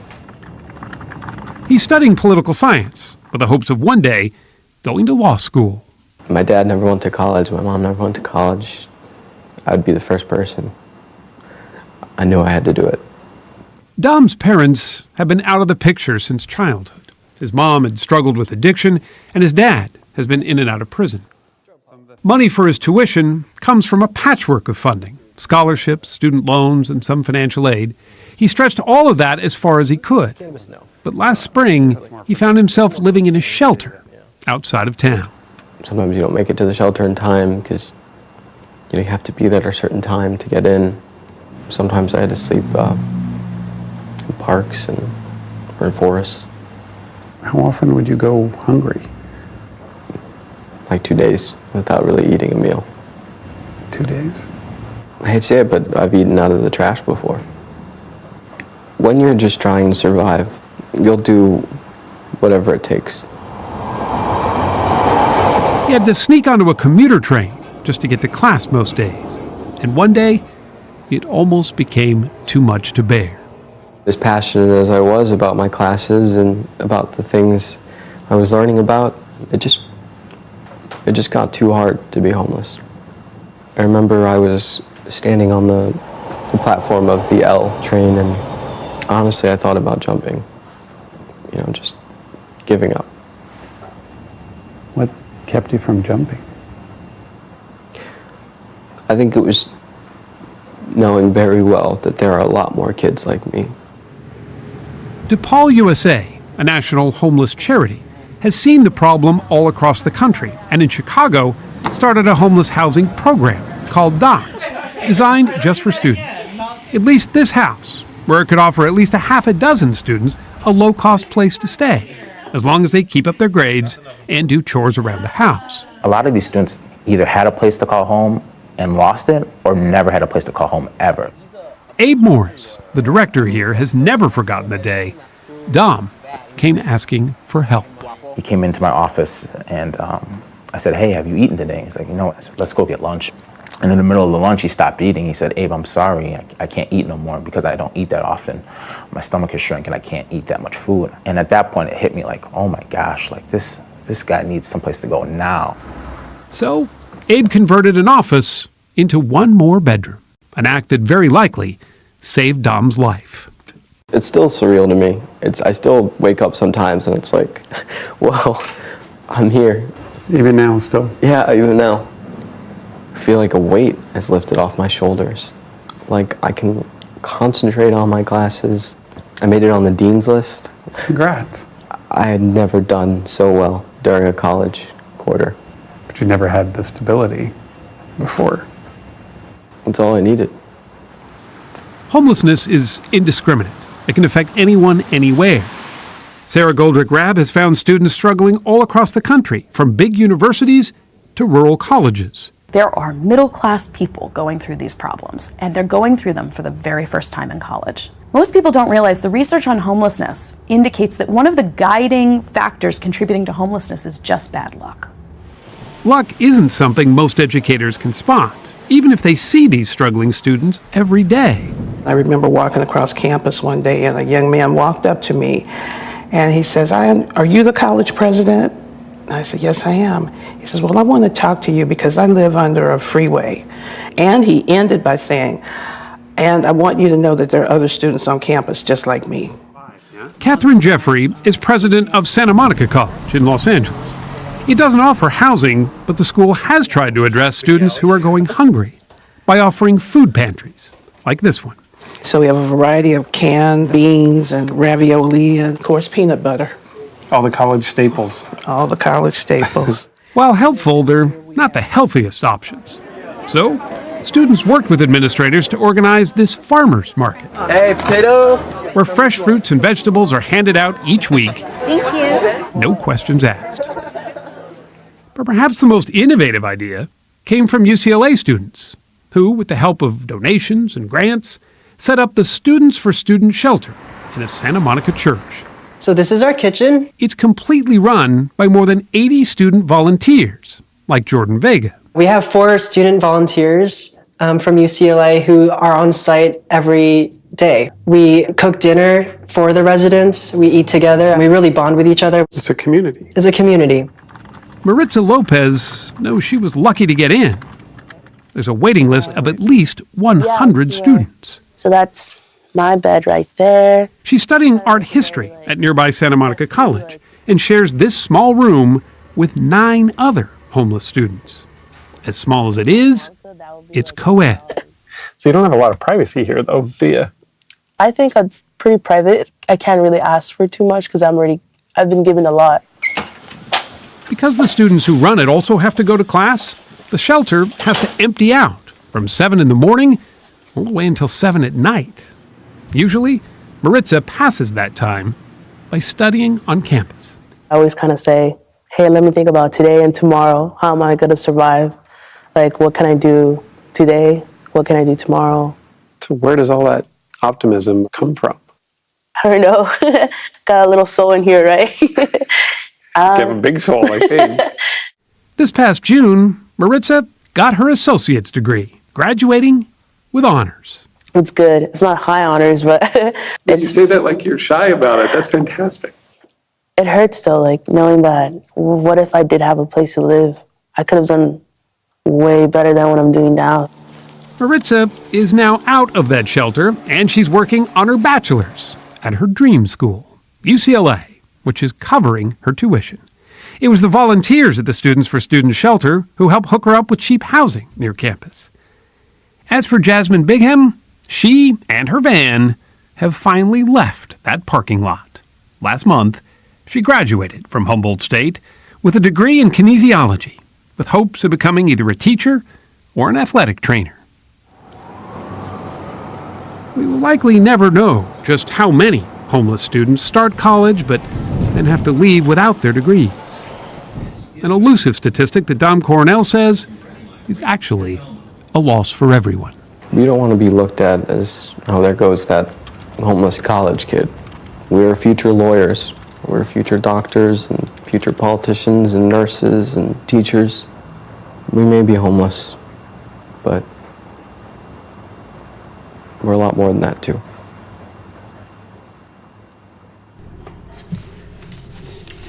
All right.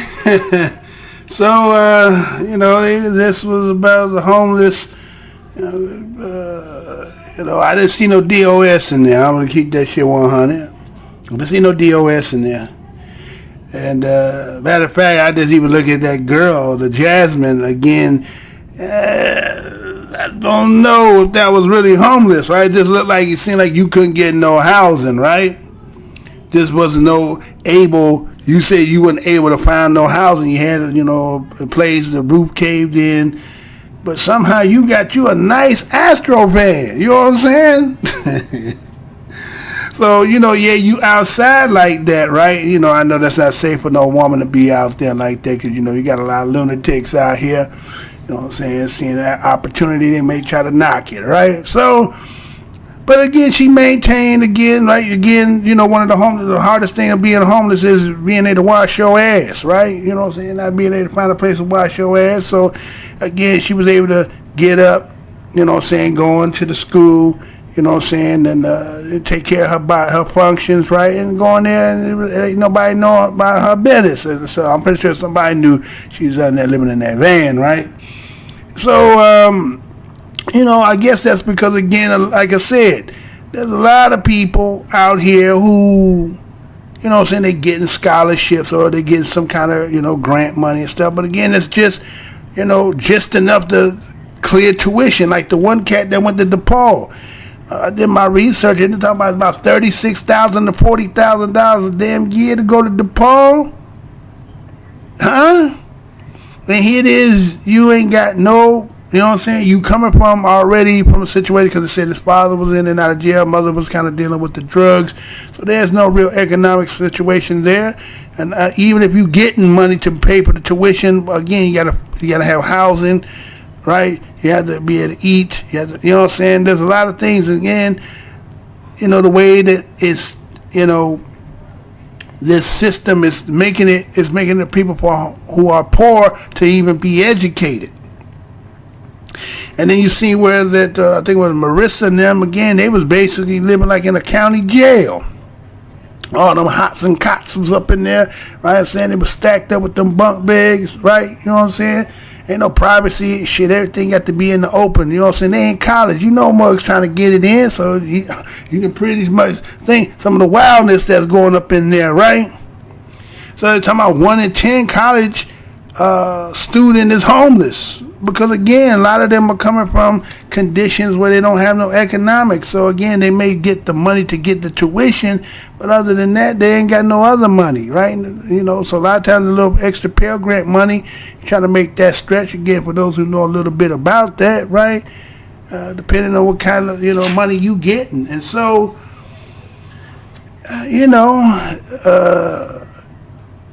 it's just again, it's just part of the rat race, right? Again, this, and then again, that's DOS. I think that because of our ancestors, I think that if you can prove that you are part of the cloth or part of the bloodline, I think we should be getting free education, period, right?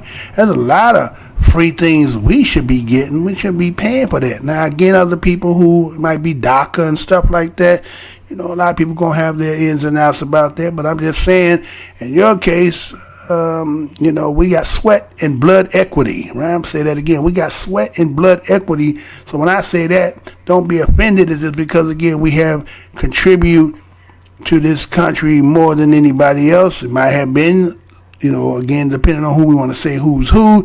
Other people might say they was indigenous and so forth. And again, some of our people even debunk that and say that was us. But let's just say if you're using that as your claim, but again, you didn't, contribute as to making this country what they claim it is. Now, it doesn't mean it wasn't your country. It's just I'm saying that which build this so-called empire, right?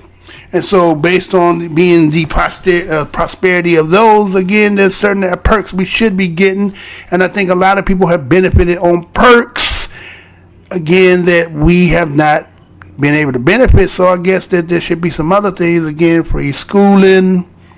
Some people are taking advantage of the housing, but I'm sure it probably should just be pretty much, since we were here since Homestead and we didn't get none, there'll be some allotment for that and other aspects of that. But again, as time goes on, we're working that all out, right? People are getting together, starting to come up with some strategic things. Again, when you talk about the Kamala Harris situation, people are out here talking about, again, what you got for us, right? You ain't gonna just get we're not just gonna be handing over something to get you in position without you giving something, right?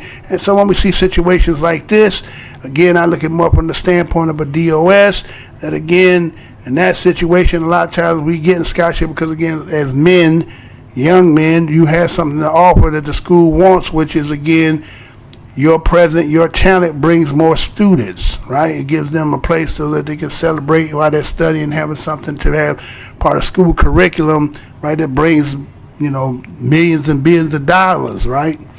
And so, they'll give you, but again, you don't get no money, but yet everybody else making money. So, I just wanted to bring that for some information out there, again, for those who might be, knowing somebody or yourself per se. We kind of know, just bring some awareness to it, right? So we're going to move on, right? What else I got in here? Let's do this. Let me do another PSA. And then this one here. Well, no, I won't do the PSA. I'll do that after. Okay, how about I'm going to set it up, right? Give me a sip of water here. I got a tick in the throat there. All right, so this situation here, once in a while I try to bring something again for some edification, right? situation that, again, we can relate to, understand. Sometimes it may be personal, sometimes it may just be somebody, a family member you done seen this and happen to, or just in a simple fact, we done heard these stories before. But I seen this story today and I was like, damn, man, a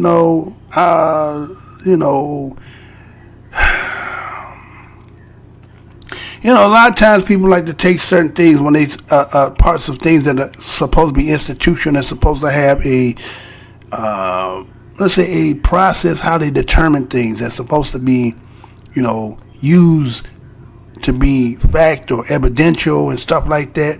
And then when you see a story like this, you realize that a lot of that shit is suspect. And then here's a situation, again, let me go and play it and then I'll talk afterwards. I'll give you the first part. To it. And then come back from there.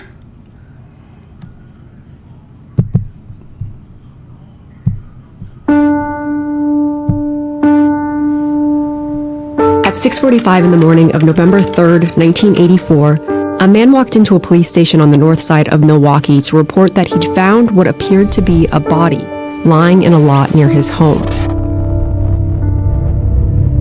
That's where police discovered 63-year-old Ion Saichaz wearing only a pair of white socks and a left shoe. Her blue shirt and bra were pulled up behind her head, which was bloody and swollen. She'd been beaten to death and possibly raped. Neighbors described the victim as a nice woman. She was known for collecting aluminum cans and playing bingo at a Ukrainian church on Friday nights. That's what she'd been doing the night she was killed. And she was let off after midnight by friends who normally dropped her off after the bingo games. They observed her walk in front of her home, and those are the last people who saw her alive. One of the real challenging things about this case was you had no eyewitnesses, you of course had no confession, you had no motive. This was before DNA profiling, before home security cameras were common. There were no fingerprints on the knife they found nearby. But the killer did leave one clue. He bit her.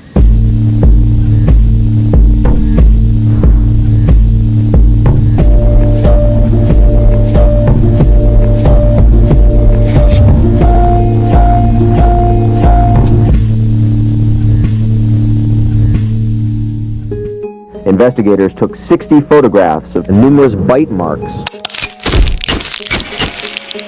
The bite marks are being analyzed by a forensic dental specialist. Dr. L. Thomas Johnson, a dentist and professor at Marquette University, examined the bite marks on the victim the day she was found. And he gave the cops a lead. He told the detectives, you are looking for a guy with an abnormality in one of his upper teeth. So the cops began knocking on doors. 3 days after the murder, the detectives knocked on the door of Robert Lee Stinson, a quiet 20-year-old whose only criminal record was a fine for shoplifting from when he was younger. He lived with his mother and siblings in a house right by the crime scene. Stinson told the police that on the night of the murder, he came home from a party around 11:30, went to bed, and slept until morning. But what caught the attention of the police was that Stinson had an upper right front tooth missing. That missing tooth made one of the detectives believe they got the guy. His partner later told the Milwaukee Sentinel that they went back inside and told Stinson some jokes to get him laughing, to confirm that there were those teeth. So the state had Stinson appear at a secret hearing before a judge called a John Doe investigation in Wisconsin, where they could have Johnson, the dentist, check his teeth. The John Doe is the first time that I met Mr. Stinson, but I'm looking at this kid who is very warm, very affable, very cooperative. Everything in my gut, my experience in 6 years in a DA's office, a sensitive crimes unit, no way did this guy do this. He thought they would eliminate Stinson as a suspect, but that's not what happened. Johnson looked into Stinson's mouth for 20 seconds, the same amount of time it takes to read this.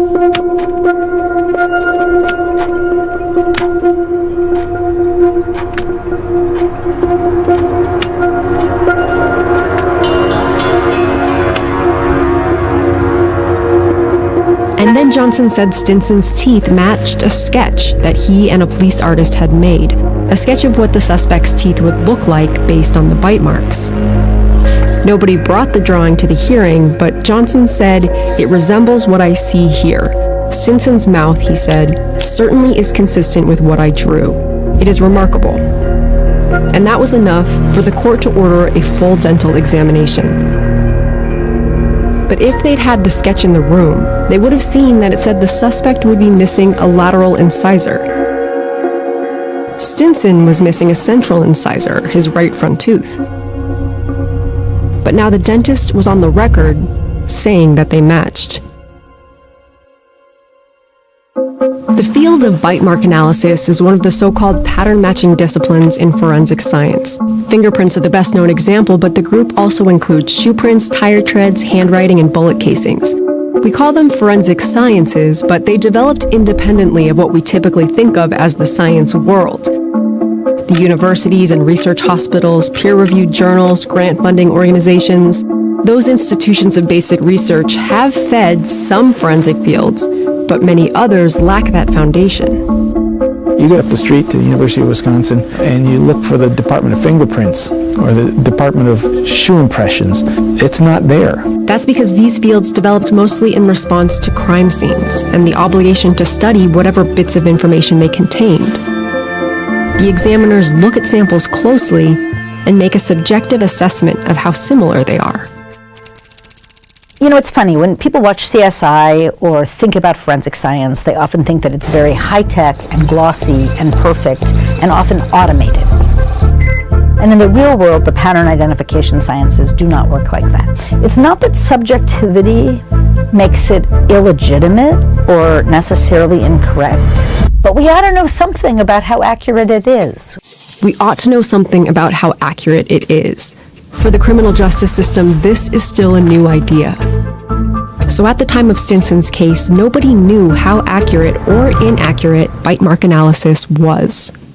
The man who examined Stinson's teeth, L.T. Johnson, is a forensic odontologist, and bite mark evidence is just part of what they do.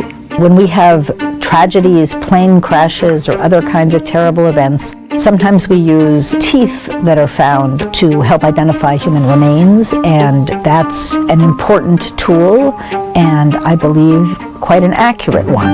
Rescue workers were there quickly, but they quickly learned that there was no one to rescue. The same year he worked on Stinson's case, Johnson led a team identifying victims of a plane crash that killed 31 people. He would go on to help identify 11 decomposing victims found in serial killer Jeffrey Dahmer's apartment. Forensic odontology had been an established field for decades, but it was only in the 1970s that they decided to go beyond identifying victims by their teeth and started identifying suspects by bite marks. It began with the 1975 case People versus Marks in California. Edgar Marks was accused of murdering his landlady and leaving a bite mark in the cartilage of her nose. The bite mark evidence was deemed admissible, even though the appeals court conceded that there was no established science behind it. And it became the germinal case because all of the precedent establishing cases in high courts across the country cited back to Marks. Fast forward a few more years, Ted Bundy goes on trial, and there's bite mark evidence in the Ted Bundy case, and it made movie stars out of a couple of forensic dentists. And bite mark evidence took off. This norm of precedent, of conforming to past decisions, it exists for a reason, but it happens to be the opposite of how science works. Precedent is really important in the judicial system. We want constancy, predictability, and we have a rule that like cases should be decided the same way. Science, by contrast, is inevitably and unavoidably and always contingent, progressing, growing, changing, shifting as new research tells us new things and corrects past misunderstandings. The legal system's not really designed to adapt to that.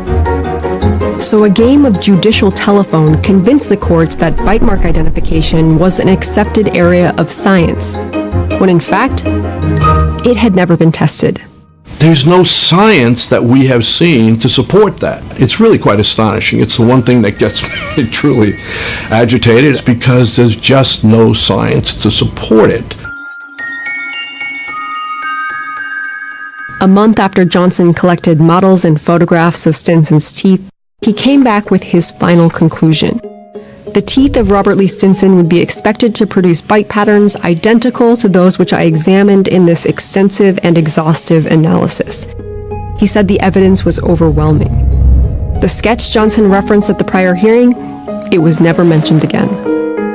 He was showing me, you take this overlay of the pictures of his teeth and you put it on the pictures of the bite wounds on Mrs. Seichaz's body, and you kind of see how they align, and they did the same thing with the models. But I wasn't completely convinced that I could convince a jury based on what Dr. Johnson did that Mr. Stinson was guilty of an offense like this. I said, we need a second opinion on this case. Johnson recommended Raymond Rawson, who was known as one of the leaders in the field. So the detectives flew to Las Vegas to deliver the evidence, and they reported that Rawson gave a verbal confirmation of Johnson's finding, but he didn't spend much time on it. According to a memo book that one of the detectives kept and later published, Rawson met them at their hotel room at the Four Queens, took a look at the x-rays and the molds, and said that was good enough for him. 5 days later, Robert Lee Stinson was arrested at his home. And we decided that, given a brutal, horrific crime like this, we now have two witnesses who are saying it's him. And matched against that is what? My gut level feeling. And so we issued the charge.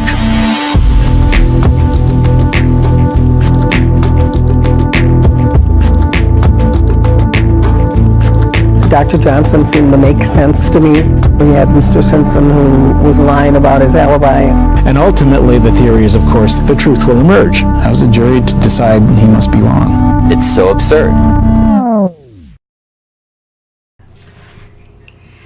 All right, so that's part one of Robert Lee Stinson, the 20-year-old back in the 80s. Oh, there was a crime of a 63-year-old white woman who had been killed, raped, beaten, and the weapon that was used as the knife they found, but no fingerprints. Only thing that was left was a bite mark. Now, the incident that took place was in the back of the house from where Robert Lee Stinson lived. According to the night that when they went to do some search and got a statement from him, and he had stated that he had, had been out and came back and then went to bed. And so, based on the physical evidence that they seen at the time, they noticed that the bite marks, and they noticed that the patterns of the bite mark. So they again noticed that Robert Lee Stinson had the missing tooth in the front. Now, as you've seen in the video, it showed that the diagram that they drew of the bite marks did not match up to, again, he had a missing tooth of the front. This one was kind of on the side, right? And so, again, at this particular time in the 80s, they don't have the forensics, technology, right? There's a C.K. Lewis had joked about time machine and black people not anything before or after the 80s. The reason why he says that because, back in those days, you could be identified, case put on you, and that would just be it. You just fighting this case the rest of your life, and hopefully, you get some college students that decide that's what that's how they get their practice, is by going in and trying to, fight for cases that they felt like the person was wrongfully convicted. So in this case here, they decide that after they said they made him laugh to see that he was missing a tooth, so they said again they had their man.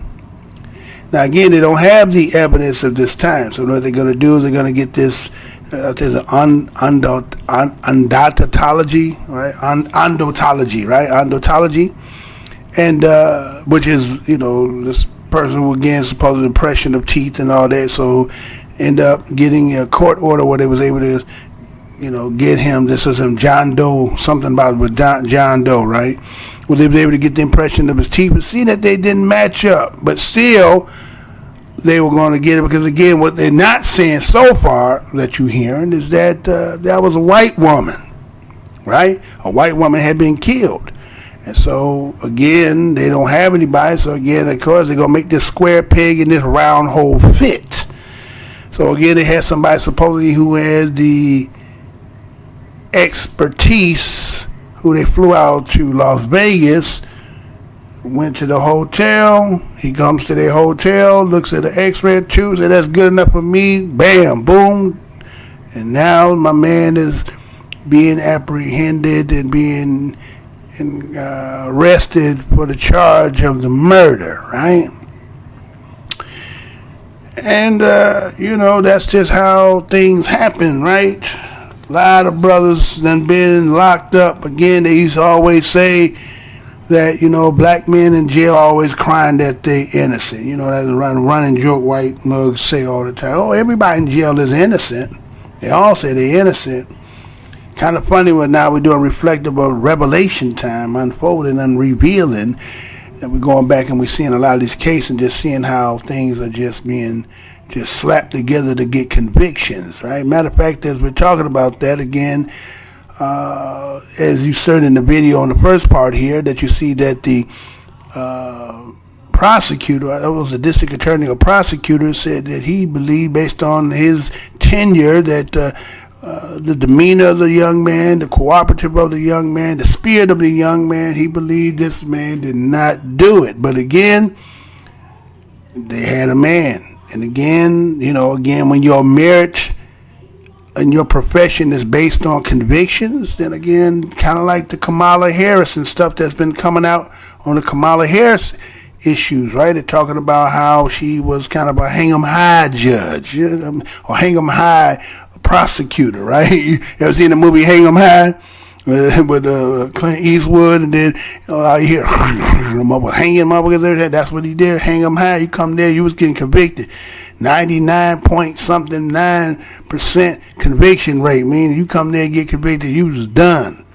So it's kind of like that's what they're kind of looking in her past, and they're seeing a lot of stuff, and they're seeing a lot of, mishandling and botching and try to cut, what I'm saying? And so, that's going to be some of the stuff you're going to have to get out here and really reveal, right? Because again, when you're working for the system, again, the system is against black men, black people in general. And so, when you work in that capacity, you can only do what is in the script for you to have to follow, regardless to what your heart is, right? So now that when you want these people to be the ones that come and help you to get a position, I think that might be the hand that bites your ass. But anyway, moving on. So let me give you the second part to this, and then I'll elaborate after that. So let me, before I go there, let me give you this here. Yeah, I got to give you this, right? I am the most hated show in the black corner of the internet. So I have to always proselytize. I have to always put my cup out and pass the plate. Check this out and moving on.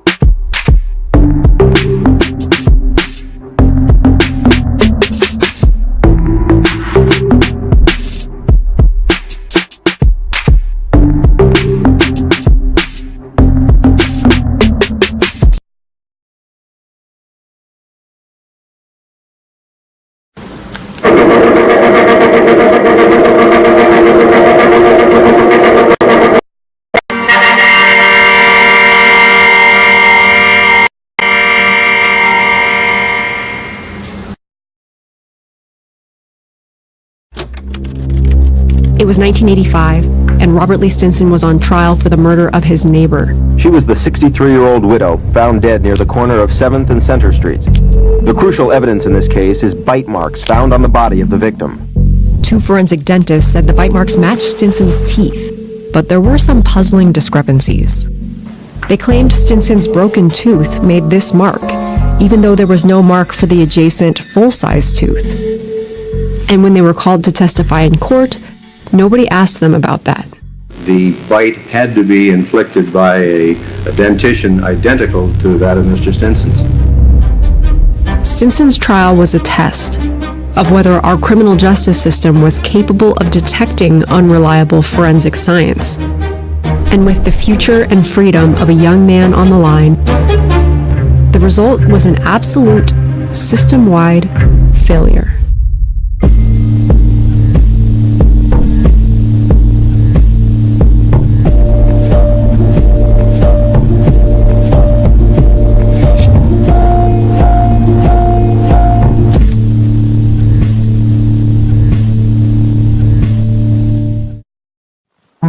The U.S. has an adversarial judicial system where the judge presides over a trial but isn't responsible for uncovering the truth.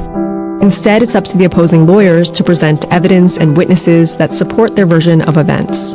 And ultimately, the theory is, of course, that through this conflict of ideas and interpretations, the truth will emerge. But from the start, Stinson could tell he wasn't entering a fair fight. He prepared a letter asking for a replacement for his lawyer, who only took his case 2 weeks before trial. "Your Honor, I'm facing life for something I did not commit," he wrote. The judge denied his request, which came in the middle of the trial, and she also denied his lawyer's motion to exclude the bite mark evidence. She said there are adequate standards and controls in the area of forensic odontology. It is a recognized area of science. Frankly, at the time, it was not a close decision for me. Even though it was unique testimony, I didn't have anything in front of me that indicated that it was not reliable, and it certainly was helpful to the jury, I think, and relevant to the issues, and so I admitted the evidence. At the time, Wisconsin only required that forensic testimony be relevant and helpful to the jury. Judges weren't required to assess its reliability. You have an older woman who's been raped and murdered. We've got an expert who's saying we know who did it. If the judge had excluded that evidence, he would have gone free. And it would have been a legal stretch for her to do that given the state of the law and the precedent at the time. As the appeals court would point out in a footnote, by the time of Stinson's trial, bite mark evidence had been accepted in 19 jurisdictions and rejected by none. The court in Stinson's case was no different, and the bite mark evidence went before the jury. The first thing that happens when forensic experts take the stand is that they're prompted to list their credentials to show that they're qualified. That makes sense from a certain perspective, but there's also a danger that the jury misunderstands the power of that experience. Dr. Johnson seemed to make sense to me when he testified. He certainly was qualified, being a professor at the university in the dental school. Here you have this very learned dentist who has no reason to lie, who comes in and tells you this is rock solid science. How's the jury to decide he must be wrong? That's extremely compelling. Dr. L.T. Johnson walked the jury through the evidence. He even brought models of Stinson's lower teeth and one of the bite marks so he could show how they matched. He concluded his testimony by saying that the bite marks would have to have been made by Robert Lee Stinson. The second dentist, Raymond Rawson, testified that there was no question that there was a match to a reasonable scientific certainty. Stinson's lawyer did try to get a defense expert of his own, but that expert was never called to counter the prosecution's dentists in court, because after he examined the evidence, he agreed with them. Instead of two sides battling it out before the jury, there was one side with two experts making false statements about the science, and one side with no experts at all. During Stinson's trial, the prosecution and defense would ask the two bite mark experts a combined 240 questions, but they didn't ask the most important one. The real question that we should be asking is, what is the evidence that shows us that people in this field reach accurate results? It's not rocket science. Forensic scientists can have protocols and guidelines, use well-accepted tools and technology, but we won't know if their methods are actually reliable until we have what's called an error rate study. You take a bunch of bite mark examiners, give them samples of bite marks, and measure how often they make a correct identification. To this day, nobody has ever conducted a proper error rate study for bite mark analysis. And there's really no incentive to do any research because courts admit it. If courts stopped admitting it, they would do the research, right? Because they want it to be introduced at trial. Studies that have been done with human cadavers show that there's a lot of distortion when bite marks are made in skin, even in a laboratory setting. The same set of teeth will make marks of different sizes and shapes depending on the skin type, the amount of force, and the orientation of the bite. Missing teeth can look like they're there. Teeth that are there can look like they're missing. One study conducted by forensic dentists found an unsatisfactory level of agreement among examiners on whether a given injury was even a human bite mark. But during Stinson's trial, Dr. Johnson told the jury that there was no margin for error in this case. And then Stinson took the stand.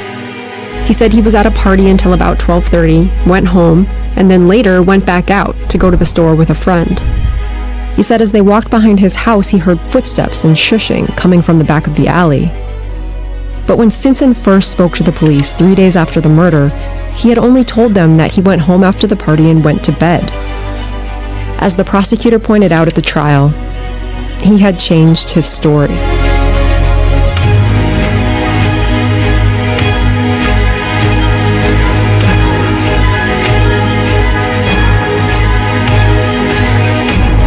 It's my experience that the jury looks a lot at those alibis, and if somebody's lying for no other reason than perhaps trying to get out of something, that is pretty heavy evidence.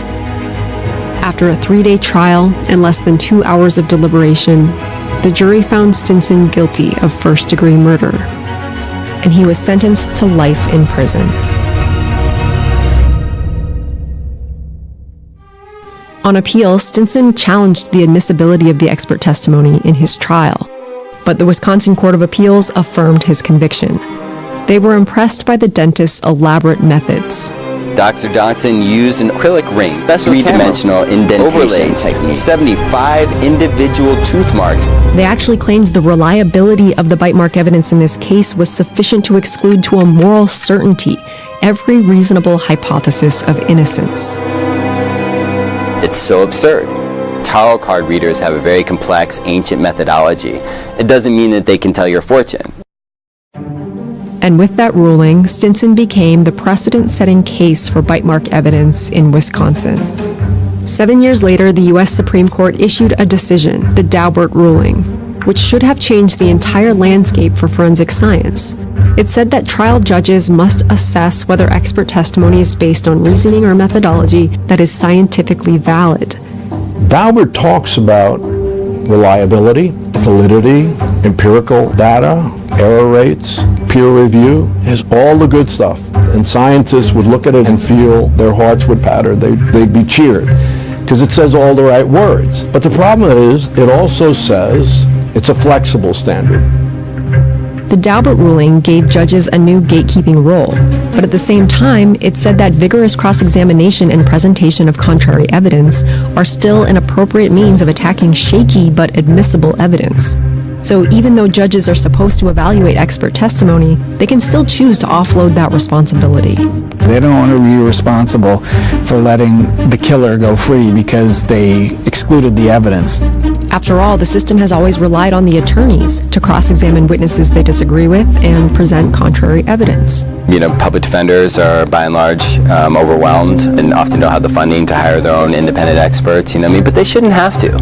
We shouldn't have to be defending against unreliable scientific evidence. And ultimately, it's up to the jury to decide what they believe.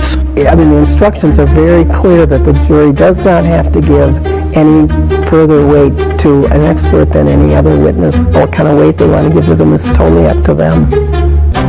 But the jury doesn't have basic information about the error rates of forensic methods like bite mark analysis. Those studies don't exist, in part because judges have never required them. I don't think there's evil intent anywhere in this circle. It's a collection of institutional participants, sometimes taking the easy way out.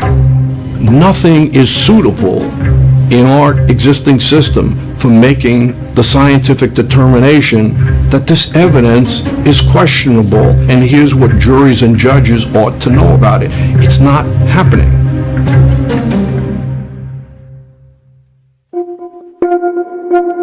As Robert Lee Stinson began his life sentence, the evidence in the case was boxed up and locked away. That included the blue pullover shirt the victim was wearing when she was killed. It was a crucial piece of evidence, but nobody knew that yet. And it would be 24 years before the true killer was found.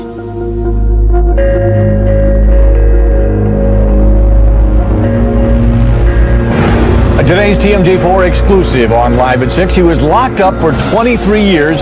Bite mark analysis is now being questioned nationwide. They got a cold hit. That is, they weren't looking for anybody in particular. They just ran the profile through the database. And that's how your DNA just suddenly came up. All right, so Robert Lee Stinson, 20 years old, based on some bullshit ass so-called, not even science. Imagine that. Know you innocent. Change the story, but that don't mean that he changed the story that he lied, right? So that's what we got to look at here, right? When he changed the story, they said, aha! We got him. But that wasn't the facts, was it? Right? Because he got exonerated, exonerated later, 24 years later, right? So, all those people, again, you're programmed to believe because certain people, when they say FDA, CDC, police officer, and all these things, that they're all credible, doctor, credible, right? As if they can't be corrupt or they can't be having bias in it. It's like a referee. Just because he has a black and white shirt on don't mean his ass ain't biased. So you give them the benefit of the doubt. They say, well, he sounded like he knew what he was doing. What the hell you mean he sounded like he knew what he was doing? Well, he was classified a doctor, and why would a doctor lie? He has no, again, it was a white woman who was dead. And it didn't matter as long as we convict somebody. Remember in the movie Life, he said when Eddie and them now had already did their time and got old, and they was cleaning the governor's house. And then deja vu came, they ended up running across the sheriff to actually put them in. And then, Eddie had the gun in his hand, was ready to kill him. Governor's like, don't do it, son. Don't do it. He said, no, this man took my life from me. He took 40 years of my life away from me and can never get it back. And he said, well, what you talking about? What you talking about? He said, he said, he lied. He said, Winston, what is that? He said, what matter did the rather lie? We got 40 years of service out of him, didn't we? See, he didn't give a shit about your life. He didn't give a shit about your life. As long as I got the conviction, right? Even though he was the one that actually killed old Winston, didn't he? So, same thing looks like here that took place, that manifested was more about a botch. It was about a mock trial. Because they said things like, well, this is an adversarial court, right? The judge is just really kind of a referee. He's not there to whether to say whether what you put in here, whether it would be considered to be admissible or inadmissible, right? That's just refereeing, and let the jury decide, and whatever the experts say, and based on the simple fact that you have a public defender, you won't be able to counter it because you won't have no experts, right? And so they call this bite mark evidence. One of the cases that, again, most of the bite mark evidence of that time was using to collaborate the bullshit that they created. So they said it was reasonable scientific evidence. Reasonable.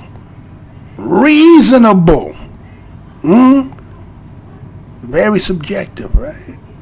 Nothing concrete about it, but reasonable, right? And no accurate evidence. Basically, just no accurate evidence. Just as good as, like you'll hear people say this. I'll take a lie detector test. All right? You'll hear people say that. I'll take a lie detector test. And then there's times when you'll see police that they'll take the lie detector test. The problem is what that is? That science and that is, you can't use that in the court of law because they said that's inadmissible. Let me say that again.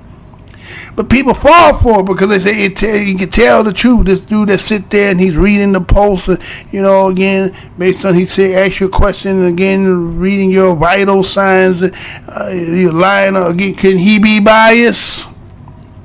Can his readings be wrong? What scientific proof do they prove in that? But the same thing was with this so-called bite. What they called it was called bite mark evidence. So here's a young man, 20 years old, Robert Lee Stinson. Didn't get a chance to get his life started. He had to start up and go that way and did 24 years.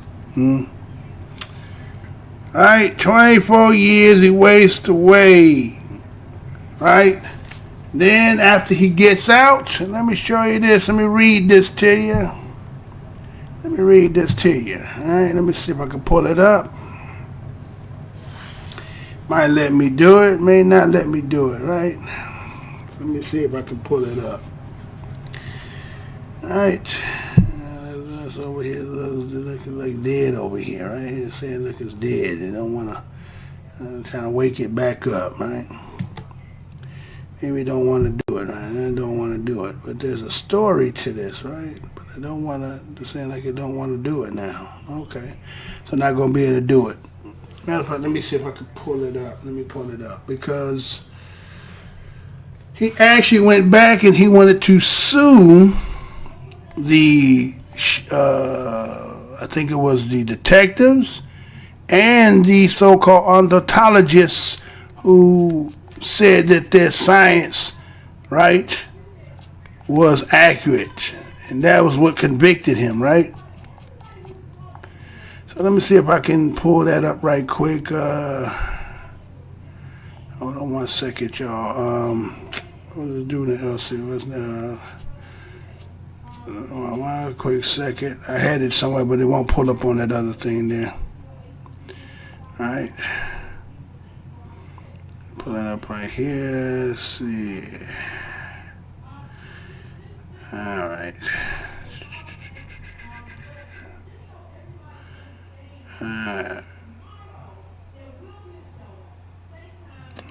If I could read the law, so just reinstate free presence of right stuff. I think the brother just did.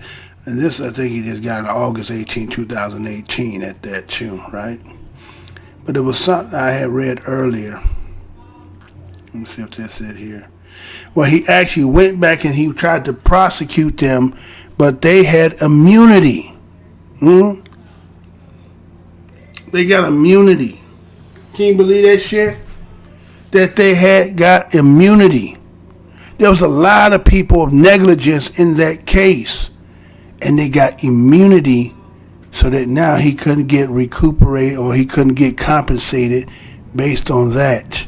But I believe based on the fact he been exonerated, I think he wanted to press charges on them for falsifying and lying. So can you imagine that 24 years being locked up for something you're doing every day, you sitting in there, and then you were talking about angry black man. I'm glad that's all a black man can be, is angry. I'm glad that's all we can be. Creator got us with a spirit of, he got this. So don't worry about it, he got this, right? Well, since we talking about that, I'm going to move on because, again, give me your comment on how you thinking about all that, right? So I seen this today, right? Again, since we kind of there, right? And let me play this here and let's get it.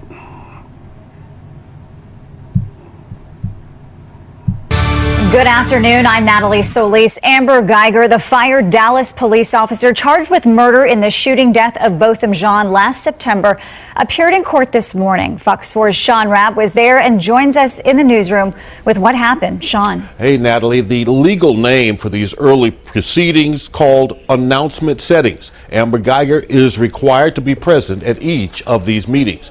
Now, news cameras greeted Guyger as she entered the Frank Crowley courthouse and made her way to the 7th floor. Today, wearing a light-colored suit and hair down, no ponytail.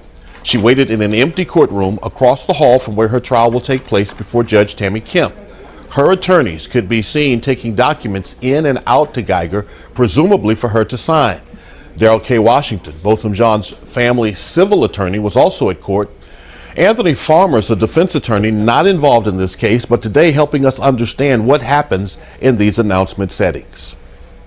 The purpose of an announcement setting is so that the defense can get discovery. They can discuss with the state their theory of the facts. Any outstanding extraneous issues can be fleshed out prior to any dispositive settings. Is Botham Jean's family understanding the United States judicial process? It's difficult. Again, as you can imagine, they are always contacted when there's a hearing that is scheduled. They don't understand that it may just be a simple exchange of discovery information.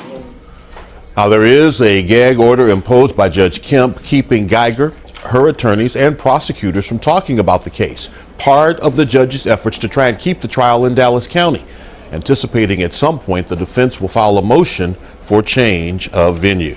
We'll likely see another similar meeting in about 3 weeks, and at some point we'll see many more pretrial motions filed. As yet, though, no date for trial has been set. Natalie? Sean, thank you. All right. Hearing for a former Dallas officer who killed man in his own apartment. You know I'm going to say that again.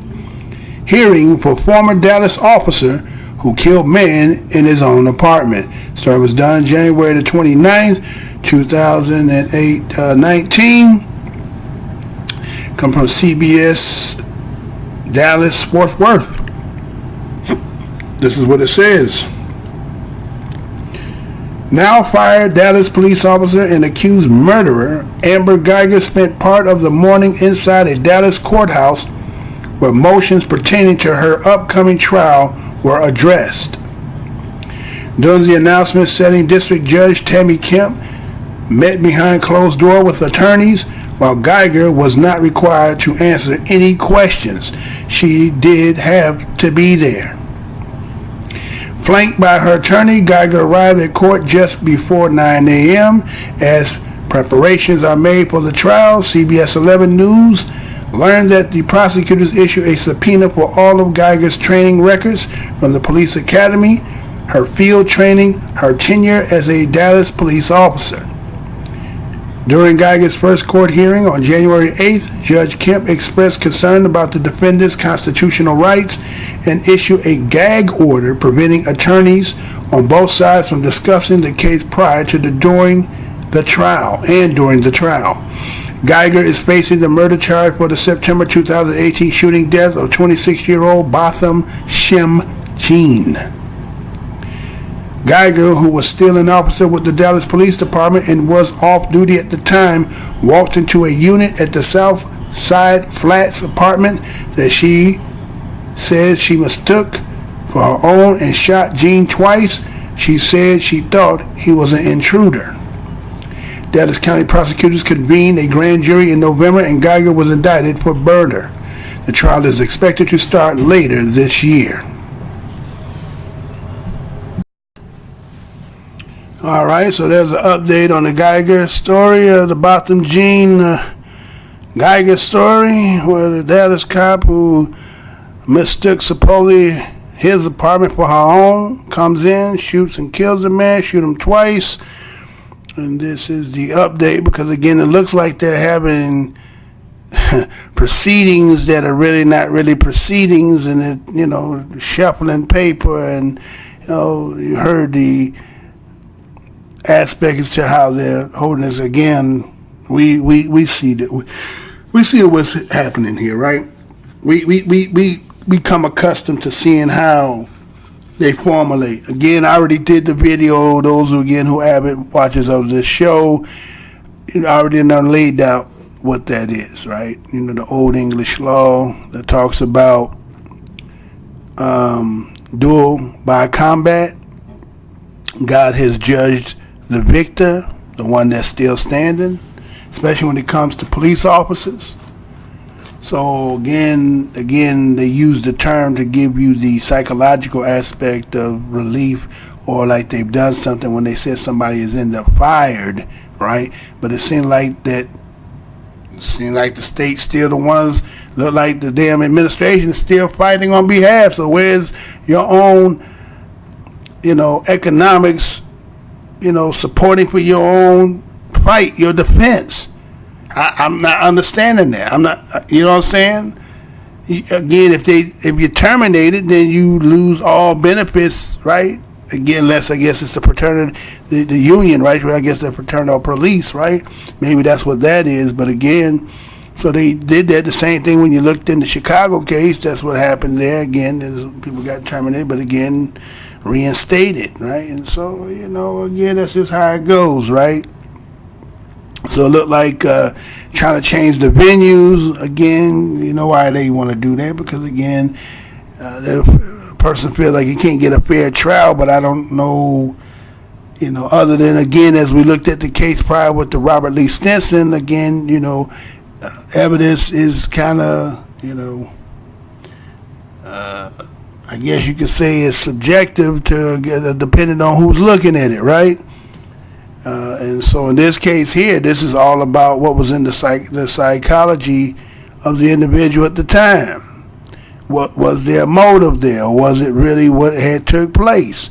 And I guess it's going to be determined by juror, but it looks like it might be a judge. I'm not understanding. Is this a judge? So again, I guess this is just being the first. There'll be more to come as the story develops.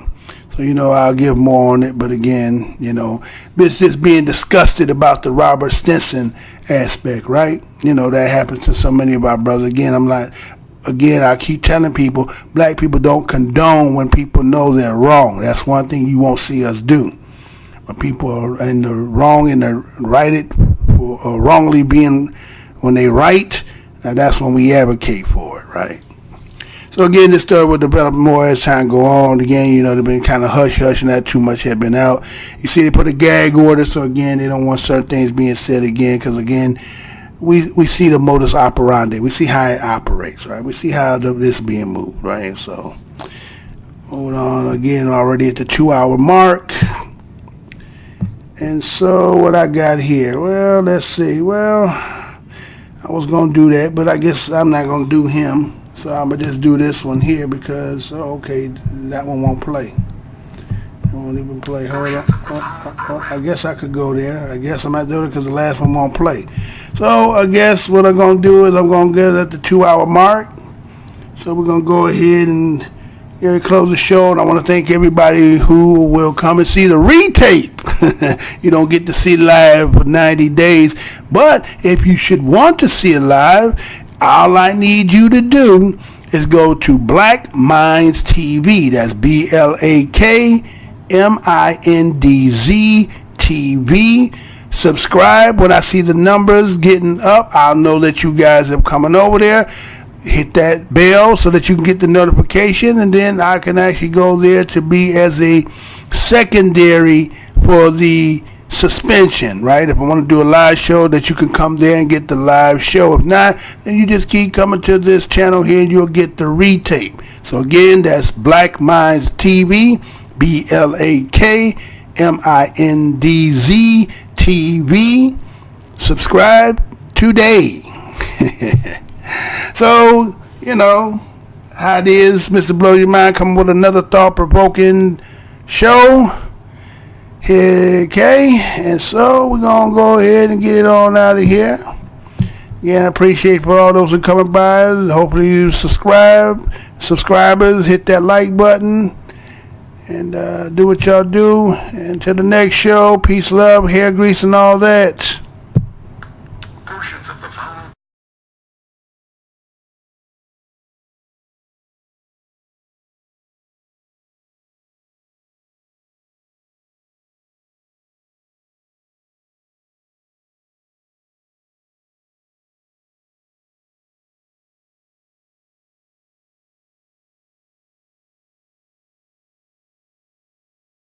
Portions of the following program may be unsuitable for younger or more sensitive viewers. Viewer discretion is advised.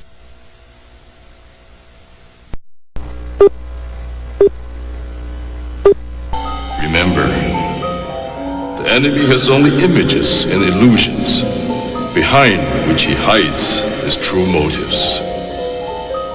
Destroy the image, and you will break the enemy.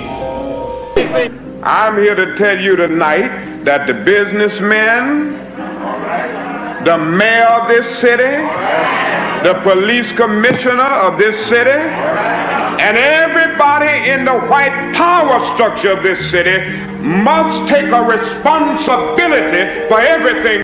Can you feel it?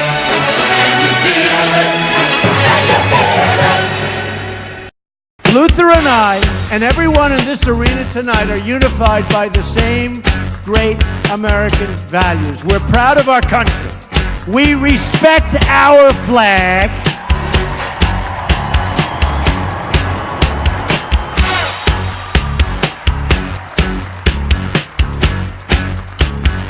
Wouldn't you love to see one of these NFL owners, when somebody disrespects our flag, to say, get that son of off the field right now, out, he's fired. He's fired! Race is when you use your power and influence to subject people into inferiority. Utterances can't be racist. Look around you, man. They own this shit. They own this couch you sitting on, them shoes you got on your feet, this building, this school, this country, you. We're behind enemy lines, dog. So you must first of all remember that this system was not originally designed with black people in mind. Right on, and it definitely was not prepared for black people to, in the end, begin to demand their rights and an equal share in this country which they've died for. Right on. Hey, and we definitely are not going back to Africa. In the church, we used to sing the song, "Good News, the chariot is coming." While you sit here today, knowing that you have come to hear good news, you must realize in advance what good news for you might be bad news for somebody else. What good news for the sheep might be bad news to the wolf. They say, oh, things are getting so much better for you. In 1849, it was hitting blacks on the head 100 times a day. In 1990, they hit them 48 times a day. Isn't it better? Oh, it's got to be better. You're saved 52 blows. The only purpose of most black Americans on earth today is to destroy. I think that's noble. Italians love Italians. When Irish love Irish. But when a nigga loves a nigga, it's an unpardonable sin. They have blood in their hands. When we say they have blood in their hands, we are not saying him, George Bezos, went and killed. But white people colonized us. They dispersed us. They enslaved our people. They sucked our economy dry. They are still sucking it dry even today. That's white people. Tony Blair, George Bush, Napoleon Bonaparte, Leopold, Adolf Hitler, Benjamin Netanyahu. All white people, they are the same. They are racist and they are full of hate. I've been waiting for you. You have many questions, and though the process has altered your consciousness, you remain irrevocably human. Ergo, some of my answers you will understand, and some of them you will not. Concordantly, while your first question may be the most pertinent, you may or may not realize it is also the most irrelevant. Why am I here? Our world is coming crumbling down. The coons are coming. You got to understand that white America has an uncanny way of making the victim the victimizer. Excuse me, master, for putting my head in the way of your club. Not that your club is brutalizing my head and putting hickeys on it. My head got in the way of your free swing and broke your shiny stick, and I want to apologize for that. Your life is the sum of a remainder of an unbalanced equation inherent to the programming of the Matrix. You are the eventuality of an anomaly which, despite my sincerest efforts, I have been unable to eliminate from what is otherwise a harmony of mathematical precision.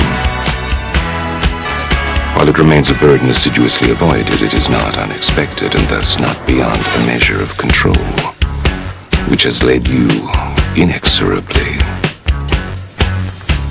here. There are more connections in the human body than there are stars in the galaxy. We possess a gigantic network of information to which we have almost no access.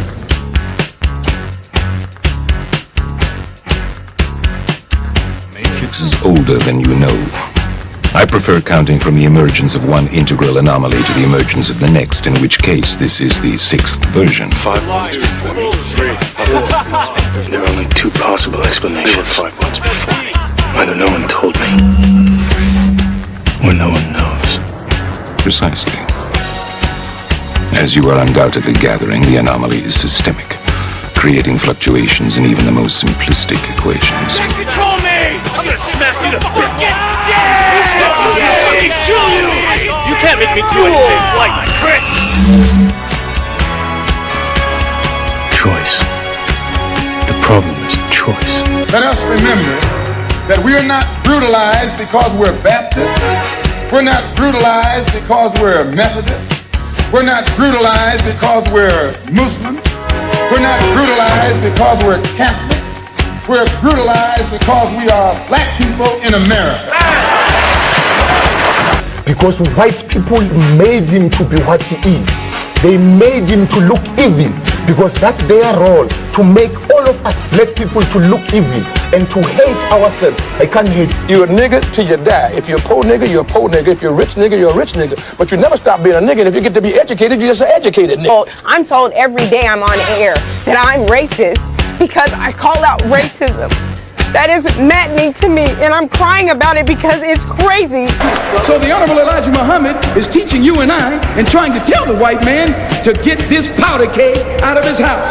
Let the black man separate from his house. Let the black man have his own house. Let the black man have his own land and his own property. I thought the bitch was white! Damn it! I thought the bitch was white! That's true. I think that white people are so guilty, knowing what they've done to black people, that they feel if the deeds were reversed, they would hate the black man if he had done the same thing to them. So it's actually, it reflects a guilt complex on the part of whites when they ask us, do we hate them? And if you notice, Uncle Sam has formed a habit of going all over the world. He calls it the ugly American, or the American image.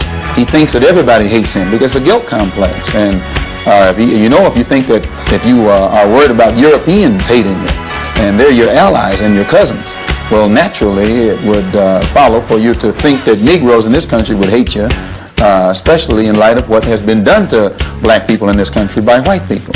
Now, check it out. The white ball dominates everything, right? Knocks the shit out the yellow ball, the red ball, right? And the game's over when the white ball drives the black ball completely off the table. But you have to see that all of this is hypocrisy. I love Malcolm. Malcolm called me the Sunday that he died. I was working Basin Street East. He said, "Brother Greg, you coming by today?" And I said, "Malcolm, I love you." And I said, "I love you so much, I don't even want to take a chance to be there." He said, "What do you mean, Brother Greg?" I said, "Well, I close tonight, Sunday night at Basin Street East." And I said, "But I had my wife book me a flight into Chicago at 8 o'clock this morning. And I'm going to Chicago, and I had way beneath my salary booked me into a college about 10 miles from the airport. And I'm gonna go there and speak this afternoon, and I'm gonna stay there until they tell me you dead. Because I'm not gonna let this government get two of us for the price of one. And I'm gonna call Adam Clayton Powell when I finish talking to you and beg him not to come there. Because today, the United States government gonna get you.